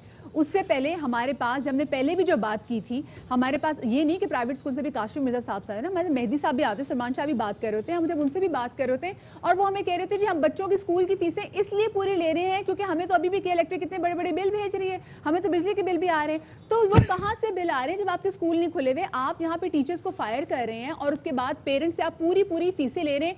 ये भी नहीं देख रहे कि इस वक्त मुल्क में इकोनॉमी क्रंच कितना ज्यादा है, लोग बेरोजगार हो गए हैं, लेकिन अब लोगों को होता है अपना जेवर बेचते हैं। हमने अपने बच्चों की स्कूल फीसें पूरी की पूरी देनी, क्योंकि जो प्राइवेट स्कूल्स वाले वो कहीं सांस हमें देने का ना, वो सांस लेने का मौका ही नहीं ले रहे। वो कह रहे जी हमें पैसे पूरे चाहिए, हमने 7,000 भी निकालने, हमने स्कूल भी 15 अगस्त को खोलने, क्योंकि आपके बच्चों का तालीमी साल जाया हो रहा है। जिनके बच्चे उनको प्रॉब्लम नहीं हो रही, तो आपको क्या प्रॉब्लम हो रही है? वेल अनफॉर्चुनेटली हम क्या कहें जनाब, प्राइवेट स्कूल एसोसिएशन जो हैं अब वो कह रही है कि हम हुकूमत की बात नहीं मानेंगे। एटीट्यूड, उनका गुस्सा अपने साथ आपने देखा। और प्लीज आप मुझे बताएं, मतलब जनवरी दिसंबर में तो पता चला जी कि कोरोना वायरस एग्जिस्ट करता है, पाकिस्तान में आने में कोरोना वायरस में टाइम लगाया, मतलब फरवरी में इक्का दुक्का जब लोग, तो आप किस तरीके से कह सकते हैं कि नवंबर में आपने स्कूल बंद कर दिया, नवंबर में क्लासेस हो रही है, दिसंबर में क्लासेस हो रही है, बट 16 मार्च से तो लॉकडाउन किया गया, तो नवंबर में स्कूल कैसे बंद कर देंगे? मुझे ये बात बिल्कुल समझ में नहीं आ रही। और जब उनसे ये बात पूछी गई तो वो गुस्सा कर गए। देखिए आपके सामने हम बड़ी रिस्पेक्टफुली हम उनसे बात कर रहे थे, और हम इसलिए बात कर रहे थे क्योंकि आपके बच्चों की, हमारे लेकिन उनका ये जो आखिरी पॉइंट था, इस पे उन्होंने डिबेट जीत ली। 7 करोड़ बच्चा स्कूल से बाहर हो गया और अब चाइल्ड लेबर हो रही है, अब बच्चे घरों में काम कर रहे हैं। ये इस पे डिबेट जीत ली काशिफ मिर्जा साहब जो कि हमारे साथ मौजूद थे। और प्राइवेट स्कूल एसोसिएशन जनाब, अब चूंकि इनके लिए एक लफ्ज़ इस्तेमाल होता है, जो लोग हुकूमत की बात नहीं मानते और हुकूमत के मुकाबले में अपनी पैरेलल स्टेट खड़ी करते हैं, उनके लिए एक लफ्ज़ इस्तेमाल होता है। लेकिन चलें, पैमरा की कुछ रिकमेंडेशन उनको मान लेते हैं, आगे बढ़ते हैं जी। और अब बात करते हैं जनाब, अक़वाम मुत्तहिदा ने कहा है कि कोरोना वायरस के बायस गुज़िश्ता माह स्कूल बंद होने से दुनिया भर में कमोबेश 1 अरब से ज़ायद तलबा का सिलसिला तालीम मुतासर हुआ। और ये नुकसान देखिए वाक़तन नाकाबिल तलाफ़ी है। 1 साल आपका ज़ाया होगा लेकिन आप उसको नेक्स्ट ईयर कॉम्पनसेट कर सकते हैं। वो कहते हैं ना, जान है तो जहान है। माहिरीन कहते हैं कि बंदिश ख़त्म करने से मुल्क के ज़्यादातर स्कूलों में ज़ेर तालीम बच्चों और इस्तिज़ा में मर्ज़ की मुंतकिली का खदशा गैर मामूली हद तक बढ़ जाएगा, जो हम समझाने की कोशिश कर रहे थे काशिफ मिर्ज़ा साहब को। और अगर तलबा और इस्तिज़ा गैर महफूज माहौल में रहे तो घर बैठे अफराद भी उनसे मुतासर बगैर नहीं रह सकते। आपको देखिए, जो छोटे बच्चे होते हैं ये बड़े पोटेंशियल कैरियर होते हैं। बच्चों को तो कुछ नहीं होगा लेकिन बच्चे ये वायरस जो है अपने घर में जो बुजुर्ग हैं उन तक मुंतकिल करेंगे। इसी वाले से मजीद बात करने के लिए हमारे साथ मौजूद हैं। पहले तो हम रिपोर्ट आपके साथ शेयर कर लेते हैं, फिर हमारे साथ चाइल्ड स्पेशलिस्ट डॉक्टर फायजा जहान भी साहिबा होंगी, लेकिन पहले आपको रिपोर्ट दिखा दें। और इसी हवाले से बात करने के लिए हमारे साथ मौजूद हैं जी चाइल्ड स्पेशलिस्ट डॉक्टर फायजा जहां। उनको शामिल गुफ्तगू करने बहुत शुक्रिया डॉक्टर साहब वक्त देने के लिए। डॉक्टर साहब, पहले तो ये बताइएगा कि प्राइवेट स्कूल एसोसिएशन जो है वो कह रही है जी 15 अगस्त से स्कूलों को लाजमी तौर पे हम तो खोल रहे हैं, हुकूमत जो भी कहती रहे। और जो डॉक्टर फाउची कह रहे हैं, अक़वाम मुत्तहिदा कह रही है, वो कह रहे हैं जी बच्चे सुपर स्प्रेडर साबित हो सकते हैं, तो क्या किया जाए? अस्सलाम वालेकुम Shafaat and Madiha, thank you for having me on the show. बिल्कुल अच्छा सवाल है, क्योंकि हमने देखा है कि जब स्कूल्स ओपन करना है या नहीं करना है ये डिपेंड करता है कि आपकी पॉपुलेशन में यानी कि कम्युनिटी में ट्रांसमिशन कैसी जा रही है। तो कम्युनिटी ट्रांसमिशन को सही से डिटरमिन करने के लिए बहुत ज़रूरी है कि हमें पता हो कि टेस्टिंग हमारी प्रॉपर है। इस वक्त जो सिचुएशन देखी जा रही है पाकिस्तान में, उसमें हमने देखा है कि टेस्टिंग हमारी इनकम्प्लीट है। और हमारा जो टेस्ट पॉजिटिविटी रेट है, यानी जितने भी टेस्ट भेजे जाते हैं उसमें से तकरीबन 3% जो है पॉजिटिव आ रहे हैं। और लेकिन अभी पिछले दिनों डॉक्टर साहब 6 पे पहुंच गया है। जो 3% पॉजिटिव आ रहे थे अभी दोबारा 6 पे पहुंच गया है जी। तो ये वेरिएशन हो रही है और उसका रीजन ये है कि जो टेस्टिंग रेट्स है वो भी डेली के डेली चेंज हो रहे हैं। तो इस सिचुएशन में बहुत रिस्की है कि हम बगैर इम्प्रॉपर टेस्टिंग के और जो है कॉन्टैक्ट ट्रेसिंग के बगैर हम स्कूल्स खोलें। स्कूल्स खोलने के लिए एक बहुत ही सॉलिड प्लान चाहिए और वो विजन इस वक्त नजर नहीं आ रहा। सही, आप बिल्कुल सही बात करें। अभी हमारे साथ भी जब प्राइवेट स्कूल एसोसिएशन के सदर हमारे साथ मौजूद थे तो हम उनको कन्विंस करने की कोशिश कर रहे थे भाई कि जो बच्चे होते हैं they very potential carrier of the virus, लेकिन वो शायद उस बात को सही तरीके से समझ नहीं पा रहे थे। अगर डॉक्टर्स की जानिब से SOPs दिए जाएँ, आप लोग को सजेस्ट करना चाहें प्राइवेट स्कूल्स को या गवर्नमेंट स्कूल्स को कि किन SOPs पे काम करना चाहिए, अगर वो स्कूल खोल देते तो वो क्या होंगे? बिल्कुल। देखिए, जो 3 C's है वो तो बिल्कुल ज़रूरी हैं, जिसमें ये है कि हमें सिम्टम्स को मॉनिटर करना होगा, बच्चों ने मास्क पहनने होंगे, हैंड हाइजीन बहुत ज़रूरी होगी, क्लीन जितनी भी सर्फेसेस हैं उनको रेगुलर डिसइंफेक्टेंट क्लीनिंग होगी, और सबसे इम्पॉर्टेंट ये है कि सिम्टम्स मॉनिटरिंग जो है ना वो बहुत इम्पॉर्टेंट होगी। ट्रांसमिशन का जहाँ तक सवाल है, रीसेंट डेटा आया है जिसमें देखा गया है कि जो छोटे बच्चे हैं वो नोज में ज़्यादा कैरी करते हैं, लेकिन हमें अभी नहीं पता कि वेदर वो ट्रांसमिट करते हैं कि नहीं करते। मेरे ख्याल से in the absence of that information it is not very clear कि हमें जो है स्कूल्स खोलने चाहिए, और ये बहुत ही मैं कहूँगी कि it will really depend whether the schools should be open और नॉट। डॉक्टर साहब, Scandinavian countries were the first जिन्होंने न सिर्फ ये कि वायरस कंट्रोल भी किया बल्कि स्कूल्स और एजुकेशन का सिलसिला भी रिज्यूम किया, लेकिन वहाँ SOPs बड़े सख्त हैं। एक तो एजुकेशन आवर्स जो हैं वो 3 घंटे तक मैक्सिमम कर दिए गए हैं और अल्टरनेट डेज पे एजुकेशन की जा रही है। बच्चों को बड़ा क्रिटिकली ऑब्जर्व भी किया जा रहा है और उनके सिम्टम्स को भी देखा जा रहा है। ऐसा कोई मामला हमें किसी स्कूल एसोसिएशन की तरफ से या हुकूमत की तरफ से नज़र नहीं आया कि अगर स्कूल खोले जाएंगे तो क्या SOPs रखे जाएंगे? आपको लगता है कि अगर SOPs क्लियरली एक दफ़ा टेबल पे आ जाएं तो उसके बाद बड़ी आसानी से सिलसिला तालीम रिज्यूम किया जा सकता है without getting any lives in danger? 100% तो देखिए कोई भी गारंटी नहीं दे सकता, लेकिन फर्स्ट स्टेप है कि SOPs क्रिएट करनी है। जब वो SOPs बन जाए उसके बाद फिर एक बहुत स्ट्रिक्ट मॉनिटरिंग की ज़रूरत है, और मॉनिटरिंग सिर्फ SOP से अडहेरेंस नहीं है। मॉनिटरिंग हमें इस बात की भी करनी पड़ेगी कि कितने लोग बीमार हो रहे हैं, उनको प्रॉपर्ली जो है टेस्ट किया जा रहा है, आइसोलेट किया जा रहा है कि नहीं किया जा रहा। स्वीडन में जब स्कूल्स खुले तो उन्होंने देखा कि टीचर्स में थोड़ी सी इलनेस जो है बढ़ी है, और it's actually not possible to say, क्योंकि फर्स्ट वेव के बाद फिर सेकेंड वेव आती है तो कम्युनिटी में भी जो है ट्रांसमिशन इंक्रीज हो जाती है। मेरे ख्याल से ये दो कीज हैं कि कम्युनिटी ट्रांसमिशन को हमने मॉनिटर करना है और एसओपीज बनानी है और फिर उनको मॉनिटर करना है। सही। अच्छा डॉक्टर साहब, वैसे आप लोग क्या सजेस्ट करेंगे? बहुत सारे जो पेरेंट्स हैं, जब उनसे हम बात करते हैं, हम खुद लोगों से बात करते हैं, एक तरह से सर्वे करते हैं, तो पेरेंट्स ये कह रहे हैं कि हमारी कोशिश है कि हम पूरा साल अपने बच्चों को स्कूल नहीं भेजेंगे, बल्कि हम बच्चों को होम स्कूलिंग करवाएंगे, क्योंकि देखिए वायरस का खतरा तो अभी भी सरों पर मंडला रहा है। तो क्या ये सही डिसीजन है पेरेंट्स का, अगर अपने बच्चों को स्कूल नहीं भेजते? तो आप तायद करेंगी इसकी? देखिए, एज अ पीडियाट्रिशियन, मैं बच्चों की डॉक्टर हूँ, and I think the parents are usually always right. तो उन पेरेंट्स इस वक्त कॉन्फिडेंट नहीं है इन द सिस्टम कि वो जो है उनके बच्चों को या उनको, क्योंकि देखिए बच्चे घरों से ही आते हैं, फिर वो घर वापस जाएंगे। बिल्कुल। सो दे आर वरीड कि जो है, और अब हमारा जो एक न्यूक्लियर फैमिली सिस्टम है, अनलाइक प्लेसेस लाइक स्वीडन, जहाँ पे जो हमारे दादा दादी और जो बूढ़े लोग होते हैं वो घर पे नहीं होते, और हमें पता है कि ये एल्डरली जो हैं they are at risk of infection. तो पेरेंट्स इसलिए डर रहे हैं। लेकिन मैं इस बात से भी इत्तेफाक करूंगी कि जो है बहुत इनइक्विटीज क्रिएट हो गई हैं इसकी वजह से, बिकॉज डिस्टेंस लर्निंग हर कोई अफोर्ड नहीं कर सकता। तो मेरे ख्याल से कुछ मॉडिफाइड प्रोग्राम, कुछ इंजीनियरिंग, कुछ साइंटिफिक इम्प्लीमेंटेशन जो है वो नजर आनी चाहिए, जो कि अभी नहीं है। सही, ठीक है। बहुत शुक्रिया जी। डॉक्टर फायजा साहिबा हमारे साथ मौजूद भी पेरेंट्स के डिसीजन की कहीं ना कहीं से तायद ज़रूर करती हैं, कि जिसमें पेरेंट्स चाह रहे हैं कि उनके बच्चे जो है इस साल पूरा घर रह लें, ठीक है, मतलब तालीम उनकी दोबारा से अगला से रिपीट करवा लेंगे उनको, जो जिस क्लास में पढ़ते हैं। लेकिन सेहत से बढ़ के, शफात जान से बढ़ के तो कोई चीज़ नहीं है। बाज़ होते हैं ऐसे पेरेंट्स जो कि बड़े ज़्यादा परेशान हो जाते हैं और उनको बड़ी जल्दी है स्कूल खुलने की, तो ऐसे तमाम पेरेंट्स हैं कहते हैं कि भाई आप लोग अभी ठीक नहीं है, डॉक्टर आपका नैरेटिव इंडोर्स नहीं कर रहे। और वो पेरेंट्स जो कह रहे हैं जी एक साल बच्चा घर बैठ जाएगा तो क्या हो जाएगा, बैठे अपना वीडियो गेम्स के लिए चिल करे, एक साल एंजॉयमेंट, आप होम स्कूलिंग करवाएं, होम स्कूलिंग कर ले जी, कोई टेंशन नहीं है। तो आपका नैरेटिव डॉक्टर्स इंडोर्स कर रहे हैं। छोटा सा ब्रेक लेते हैं, ब्रेक के बाद दोबारा हाजिर खिदमत होंगे, हमारे साथ रहिए।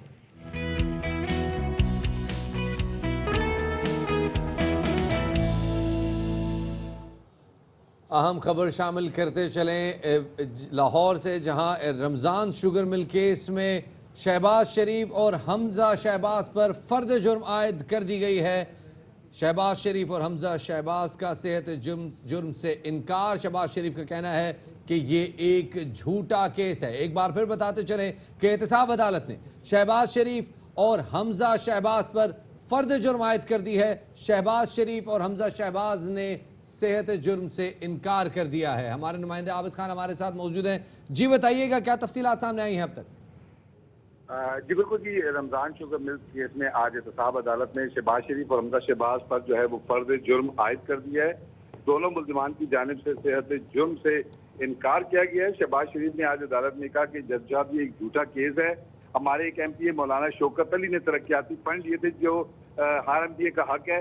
मैंने पंजाब की 12.5 साल जो है वो खिदमत की अवाम के लिए, चाइना और दूसरे ममालिक के दौरे किए, करोड़ों रुपए की TADA नहीं लिए, अपनी गाड़ी का सरकार से पेट्रोल तक नहीं लिया। उनका ये कहना था कि खरबों के मैंने जो है वो मंसूबे बनवाए जिसमें अरबों रुपए बचाए और उसमें कभी कोई करप्शन का मुझ पर इल्जाम नहीं लगा। तो क्या मैं सिर्फ एक नाले के लिए झक मारूंगा? ये सिर्फ और सिर्फ झूठा केस है जिसको जो है बदनीयती की वजह से बनाया गया है। आज जब अदालत में पेश हुए तो उनके शहबाज शरीफ के वकील का ये कहना था कि अदालत इस केस की समाअत मुलतवी करे और जो है वो फर्ज जुर्म की कार्रवाई आज ना की जाए। तमाम अदालत का ये कहना था कि काफी ताखीर हो चुकी है, लिहाजा फर्ज जुर्म आयद की जाएगी और आज ही आयद की जाएगी, जिसके बाद हमजा शहबाज को कुछ ताखीर से पेश की गया।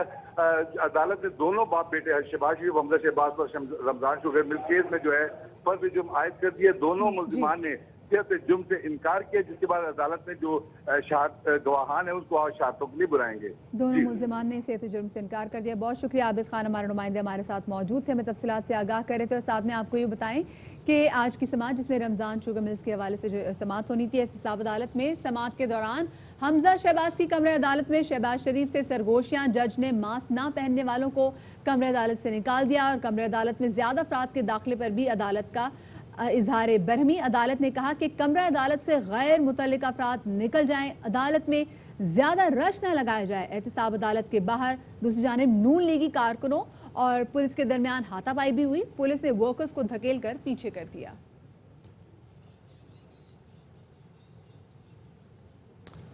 अब जनाब रुख करते हैं इस्लामाबाद का, और इस्लामाबाद में गुज़िश्ता दिनों एक वाक़या पेश आया जहां एक शेर और शेरनी का जोड़ा एक पिंजरे से दूसरे पिंजरे में मुंतकिल किया जाना था। उसके लिए कुछ ऐसा इक़दाम किया गया कि शेर और शेरनी दोनों मर गए। और ये जो हम फुटेज दिखा रहे हैं ये वो वाक़या है कि किस तरह से उस बीमार शेर को मुंतकिल किया जाने के लिए कमरे में धुआं भरा गया, लेकिन चूंकि शेर और शेरनी दोनों इतने लागर थे कि वो ये बर्दाश्त न कर पाए और वो यहाँ से पता चल रहा था कि इस पिंजरे को वैक्यूट कराने के लिए जो अमला था वो कितना ना तजर्बेकार था, जिनको डील ही करना नहीं आता था कि उन्होंने जानवरों से डील कैसे करना है। इनको यहाँ से निकालने के लिए, पिंजरे से निकालने के लिए जो आग लगाई ताकि डर के बाहर निकले। तो आप खुद सोचे कि जानवर जो कि बेजुबान है कि उनका वहाँ पे क्या हाल होगा, जो ऑलरेडी से शफात बता भी रहे हैं बीमार थे। तो ये दोनों वहाँ झुलस के जानवर जो हैं वो हलाक हो गए। और इस्लामाबाद हाई कोर्ट के चीफ जस्टिस अतर मिनुल्लाह ने वफाकी दारुल हुकूमत के चिड़ियाघर से जानवरों की मुंतकिली के दौरान जो शेर और शेरनी की हलाकत पर काफ़ी इजहार बरहमी भी किया था। और इजहार बरहमी करते हुए सेक्रेटरी वजारत मौसमियाती तब्दीली और chairman wild life management board को ज़ाती हैसियत में अदालत तलब किया था। चीफ जस्टिस का इस मौके पर कहना था कि किसी को मासूम जानवरों की वेलफेयर के लिए कोई दिलचस्पी नहीं, कोई जिम्मेदारी कबूल करने को तैयार ही नहीं है। वजारत मौसमियाती तब्दीली चिड़ियाघर के बोर्ड में शामिल है और चिड़ियाघर के नफा नुकसान और जानवरों की हलाकत की जिम्मेदार भी यही वजारत है। अदालत ने सेक्रेटरी मौसमियात की सरजनिश भी की और चीफ जस्टिस का साथ में ये भी कहना था कि एहतसाब सबका होगा, जिम्मेदारों का तयन करके जवाब जल्द अज जल्द अदालत में जमा कराया जाएगा। आपको बताते चलें कि इस अदालत में समाअत के दौरान जो कि 11 अगस्त तक मुलतवी की गई है, ये वाक़या गुज़श्ता हफ्ते इस्लामाबाद में वाक़ मरग़ज़ार चिड़ियाघर में जानवरों की मुंतकिली के दौरान पेश आया, जिसमें ज़ू इंतज़ामिया के 3 एहलकारों ने शेर और शेरनी को उस पिंजरे से निकालने के लिए पिंजरे के मुख्तलिफ हिस्सों में आग लगाई और शेरों पर तशद्दुद किया, जिससे ये दोनों बेजुबान जानवर हलाक यहाँ पे भी देख सकते हैं किस तरीके से पिंजरे के बाहर उनके हाथों में डंडे और किस तरीके से मुसलसल उनको प्रोवोक भी कर रहे हैं और उनको मार भी रहे हैं। जहांगीर असलम हमारे साथ मौजूद हैं, उनसे ज़रा अहवाल जानते हैं कि कल ये जो अदालती कार्रवाई हुई इसमें क्या हुआ। जी जहांगीर बताइएगा, कल वजारत मौसमियाती तब्दीली को इस वाक़े का जिम्मेदार ठहराने की बात भी हुई अदालत में, क्या वाक़या पेश आया? जी बिल्कुल, समाअत जब इस्लामाबाद हाई कोर्ट के चीफ जस्टिस ने की उस दौरान सेक्रेटरी महकमा मौसमियात अदालत में पेश हुए थे और इसके अलावा वर्ल्ड लाइफ के चेयरमैन भी अदालत में पेश हुए थे। ज़ाती हैसियत में अदालत ने कहा कि रियासत की जिम्मेदारी है कि बेज़ुबान जानवरों पर और इंसानों पर जो है वो रहम करें। और अदालत ने बिल्कुल बरहमी का इज़हार किया कि जो 2 शेर मरे हैं उनके ज़िम्मेदार कौन है, जिसके बाद जो है चिड़ियाघर के इंतजामिया ने अदालत को बताया कि नामालूम अफराद के खिलाफ FIR दर्ज कर दिया गया है। तो चीफ जस्टिस ने कहा कि ये नामालूम अफराद ये क्या कराची है या कि कोई ऐसा शहर है कि दिन दिहाड़े कोई निकाब पोश है शेरों को मार के चला जाए? ये तो वीडियो सामने आई है, फिर भी नामालूम अफराद। जी बिल्कुल, इसी बात पे chief justice Islamabad high court ने बरहमी का इज़हार किया। उन्होंने कहा जो है यहाँ पर नामालूम के खिलाफ नहीं बल्कि जितने भी चिड़ियाघर के बोर्ड मेंबर हैं और महकमे मौसमियात के जितने भी एहलकार हैं उन सब के खिलाफ जो FIR दर्ज करके FIR की कॉपी अदालत में जमा कराई जाए, क्योंकि इनको सबसे पहले ये हुआ था, ये आग शुरू में नहीं लगाई थी, शुरू में ज़दोकोब करके इनको काबू करने की कोशिश की गई शेर और शेरनी को।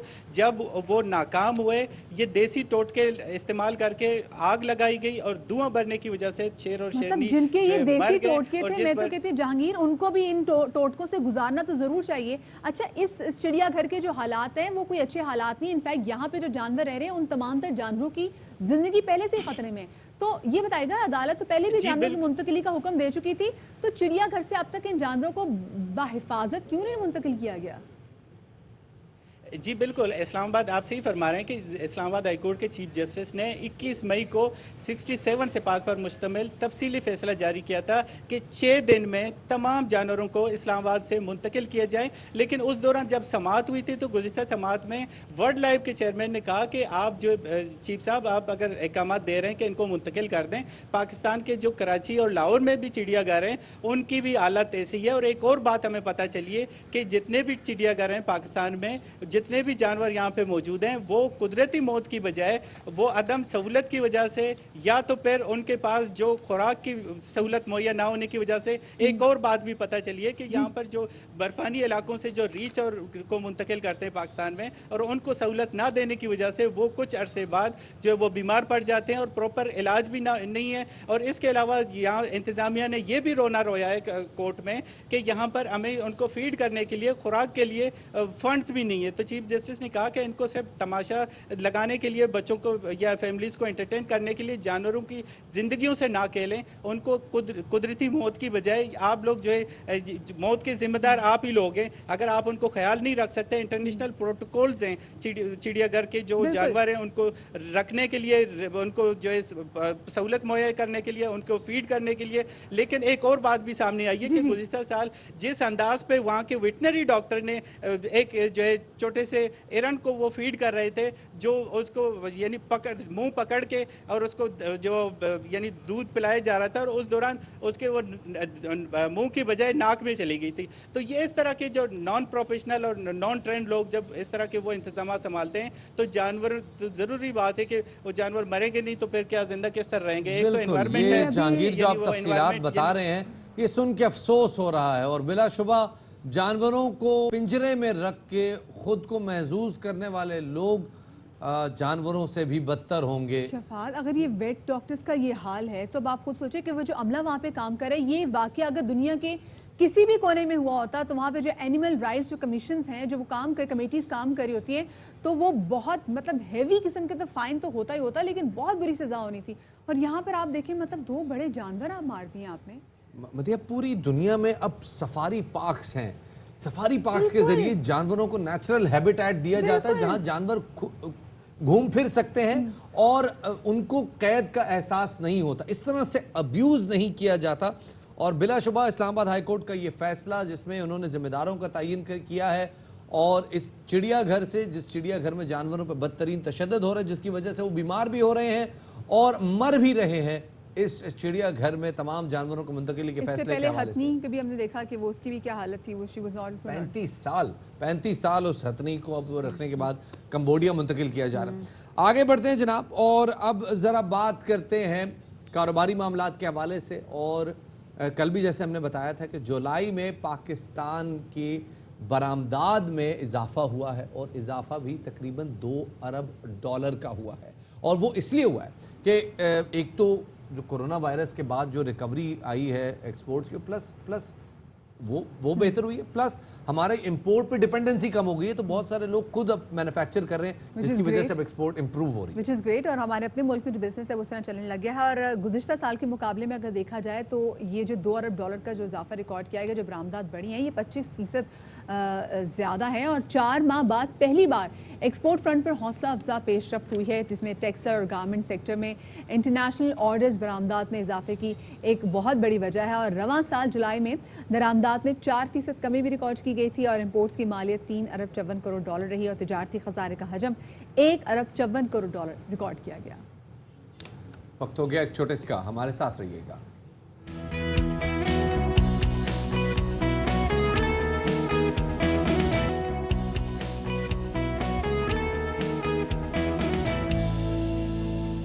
वेलकम बैक टू बाखबर सवेरा। और अब बाखबर सवेरा में हम थोड़ा क्रिकेट के हवाले से बात भी कर लेते हैं। मैनचेस्टर टेस्ट का पहला रोज कल था, जो कि बारिश की वजह से शदीद मुतासर रहा, और इब्तदाई रोज सिर्फ और सिर्फ 49 ओवर्स का खेल मुमकिन हो सका। पाकिस्तान टॉस जीतकर कल इनिंग्स का आगाज़ किया, तो ओपनर्स आबिद अली और शान मसूद ने काफ़ी शफात मुहतात अंदाज़ा जो है वो ना वो अपनाया हुआ था, अंदाज़ अपनाया हुआ था उन्होंने। जी जनाब, आबिद अली भी नहीं चल सके, अजहर अली भी नहीं चल सके। Azhar Ali what a coincidence, दोनों स्कोर कार्ड में ए अली 16, ए अली 0 यानी 0 तो ये दोनों मामलात थे।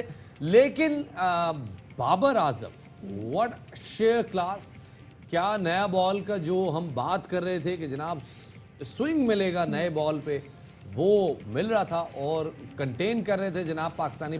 तनवीर अहमद हमारे साथ मौजूद हैं। जी तनवीर भाई, क्या तबसरा है आपका, क्या कहेंगे कल की इनिंग्स पे? अल्लाह का शुक्र सब ठीक ठाक है। कम से कम इस बहाने चले, आप लोगों से गपशप तो हो रही है, पाकिस्तान की क्रिकेट स्टार्ट हो गई है। देखिए तबसरा ये है कि अच्छा खेला है कल पाकिस्तान, और शान और बाबर ने जो बैटिंग की है उसी को ही अब कंटिन्यू लेके चलना पड़ेगा इनको, क्योंकि आसान नहीं है। कल लकी अनलकी आप बॉलर्स की तरफ से कह सकते हैं, शान को लकी कह सकते हैं क्योंकि स्टंप भी उनका छूटा और कॉर्ड पे हैंड भी उनका छूटा। अब देखना ये है कि ये उसी तरह इनको फोकस करना है जिस तरीके से ये कल खेले हैं। अगर इन्होंने फोकस नहीं किया, जल्दबाजी। तनवीर, आपको लगता है कल ये अच्छा खेले हैं? आप फोकस की जिस बात कर रहे हैं। हाँ, अच्छा, बाबर आजम तो एक्स्ट्राऑर्डिनरी इनिंग खेला है, और शान भी। कप्तान अजहर अली के बारे में क्या ख्याल है? किसके? बाबर आजम के बारे में? कप्तान अजहर अली के बारे में। अजहर अली तो मेरे ख्याल है उसके ऊपर अब क्वेश्चन मार्क बनता जा रहा है। कप्तान है, प्रेशर ले रहा है, आखिरी 10-15 इनिंग के अंदर 100 है उसका, रन्स नहीं हो रहे। अजहर के लिए रन्स करना बहुत जरूरी है, यासिर शाह के लिए परफॉर्म करना, अब्बास के लिए परफॉर्म करना, असद शफीक, ये 3-4 लड़के ऐसे, ये एक टेस्ट प्लेयर के स्पेशली टेस्ट खेलते हैं, इनके ऊपर प्रेशर बहुत है, इन्होंने परफॉर्म करना बहुत जरूरी है इनके लिए। तनवीर, पहले दिन की विकेट थी लेकिन टर्न 5वें दिन का था, आपको लगता है पाकिस्तानी बॉलिंग को फायदा होगा? देखिए, सब तो यही कह रहे हैं कि 2 स्पिनर खिलाने का मकसद ही यही है कि फायदा होगा चौथी इनिंग में, लेकिन मैं शादाब के हक में नहीं था। मैं इसीलिए बोलता हूँ कि शायद उसको PSL की वजह से इस्लामाबाद यूनाइटेड में खेलता था, मिसबाह उल साहब ने उसको चांस दे दिया। फवाद आलम का चांस बनता था, लेकिन आपको पता है फेवरेटिज्म तो यहाँ पे बहुत चलती है, और मैं हमेशा बोलता हूँ कि मिसबाह जब तक कोच रहेगा वो नाइंसाफी करता रहेगा लड़कों के साथ। अच्छा तनवीर, ये बताएगा कि कल जो बारिश हुई है ये पाकिस्तान के हक में इसने बेहतरी की है या पाकिस्तान को नुकसान हुआ इस हवाले से? नहीं, मेरे ख्याल में पाकिस्तान को कोई नुकसान नहीं हुआ, क्योंकि अगर आप देखें तो अभी जो टोटल, आई थिंक अगर मैं गलत नहीं, 139 का टोटल है। तो मेरे ख्याल में अगर बारिश नहीं होती तो पाकिस्तान 200 रन कर सकता था, क्योंकि बाबर आजम बहुत एक्स्ट्राऑर्डिनरी खेल रहे हैं, वो अपनी एक नेशनल क्रिकेट खेल रहे हैं, उसके साथ एक एंड जो अच्छा खेल संभाला हुआ है शान मसूद ने, बैटिंग तो बहुत अच्छी हो रही थी, लेकिन आज का दिन जो है सुबह का 2 घंटा वो बहुत ज्यादा इंपॉर्टेंट है इनका। तनवीर, कल शान ने अजीबोगरीब रिकॉर्ड बनाया, 100 बॉलें खेली उन्होंने, बड़े अरसे बाद किसी पाकिस्तानी बैट्समैन ने इंग्लैंड में पहले दिन में 100 बॉलें खेली हैं। ये जो शान का स्टाइल है, तो बड़ी तनकीद भी हो रही है कि वो बहुत गैर ज़रूरी तौर पे मोहतात हैं और गैर ज़रूरी कंटेन कर रहे हैं, आप इससे एग्री करेंगे? देखिए, कोई तो रिकॉर्ड बन रहा है ना, आप क्या नहीं समझ रहे कि स्टे किया हुआ विकेट पे अच्छी बात है ना, 100 बॉलें के लिए कहीं तो रिकॉर्ड बना ही रहे हैं पाकिस्तान, लेकिन उसका जो है गेम है, उसका गेम वैसे ही है, उसने उसी तरह ही खेलना। आपने लास्ट सीरीज भी देखी होगी, शान मसूद ने इसी तरीके से ही खेली थी, और इस दफा भी वो अच्छी बैटिंग कर रहा। अब कहने का मकसद ये है कि इतनी देर उसने स्टे की, इतनी बॉल्स खेली हैं, तो अब उसको 100 करना चाहिए, 100 पे जाना चाहिए उसको, 100 करना चाहिए। और बाबर आजम के बारे में क्या उम्मीद है आपको? सर मैं तो कह रहा हूँ कि 3 टेस्ट मैचेस की सीरीज में मेरे हिसाब से कम बाबर को 300-400 रन करने चाहिए। बहुत अच्छी बात अच्छा, है। और साथ में ये बताएं कि कल आपको टीम का जो कॉन्फिडेंस लेवल है वो तनवीर आपको कैसा लगा? नहीं, कॉन्फिडेंस तो बड़ा अच्छा है, क्योंकि आपको पता है कॉन्फिडेंस लेवल हमारी टीम का हमेशा अच्छा होता है जब विकेट गिरते नहीं है।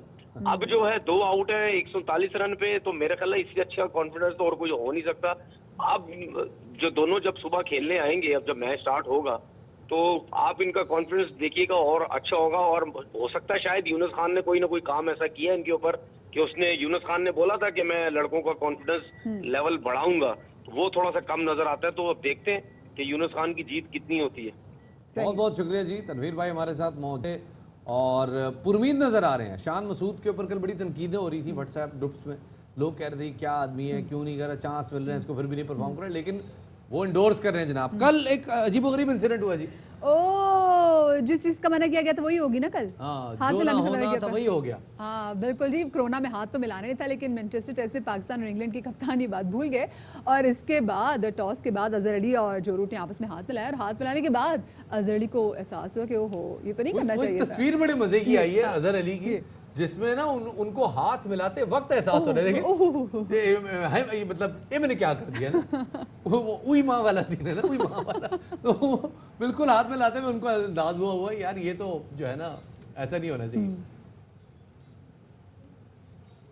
तो जी बिल्कुल जी, आगे बढ़ते और आपको हम जाते जाते लिए चलते हैं टर्की की टर्की की सैर कराते हैं। टर्की में जी बुलंदों वाला पहाड़ियाँ और खुले नीले आसमान में रंग बरंग गुब्बारे। टर्की के तारीखी और सकाफती शहर कपाडोकिया में हॉट एयर बलून राइड, और स्पेशली अब तो इसका फेस्टिवल जो है ये जारी और सारी है, और नहायत ही दिलकश और हसीन ऐसे मनाजर जो कि सामने आ रहे हैं। वैसे शफात, अगर यहाँ पे फेस्टिवल इनफैक्ट अगर ना भी हो तो ये रोज़ सुबह के मनाजिर होते हैं। अगर आप कप्पाडोकिया में कभी जाएं और जब आप सुबह इसके लिए ये मनाजिर जो आप देख रहे हैं ना, किसी फेस्टिवल के भी नॉर्मली जो दिन है उनके भी ऐसे होते हैं। आप बस सुबह 5 बजे उठ जाएं। जब आप सुबह 5 बजे उठते हैं और कभी जाके अपनी बैल्कनी में जाके देखें तो आप देखेंगे कि जो पूरा जो कप्पाडोकिया का जो आसमान है वो ऐसे बड़े बड़े खूबसूरत जो हॉट एयर बलून्स हैं उनसे भरे हुए होते हैं और बड़ा मज़ा आता है। शफात, ये सबसे मज़े की चीज़ है। और मोस्टली जो लोग कप्पाडोकिया जाते भी हैं उनकी एक बड़ी रीज़न ये भी होती है क्योंकि उन्होंने एक हॉट एयर बलून की राइड ज़रूर लेनी है। वो ऐसे ना जब ऐसे हॉट एयर बलून्स आते हैं तो मुझे मुनीर नियाज़ी साहब का एक शेर याद आ जाता है। पता नहीं मुनीर नियाज़ी साहब का है या नहीं, अगर है तो, अगर नहीं है तो मैं गलती की तस्दीक कर लूँगा बाद में कि सावा दी में रेडी लाई, सावा दी में रेडी लाई लोकी कहते गुब्बारे ने। तो जनाब खैर ये तो आगे बढ़ते हैं। बहुत खूबसूरत बात। चले जी, आप लोग अपना बहुत सारा ख्याल रखिएगा, शाद रहिए, आबाद रहिए। कल सुबह मुलाकात होगी। अल्लाह हाफिज़।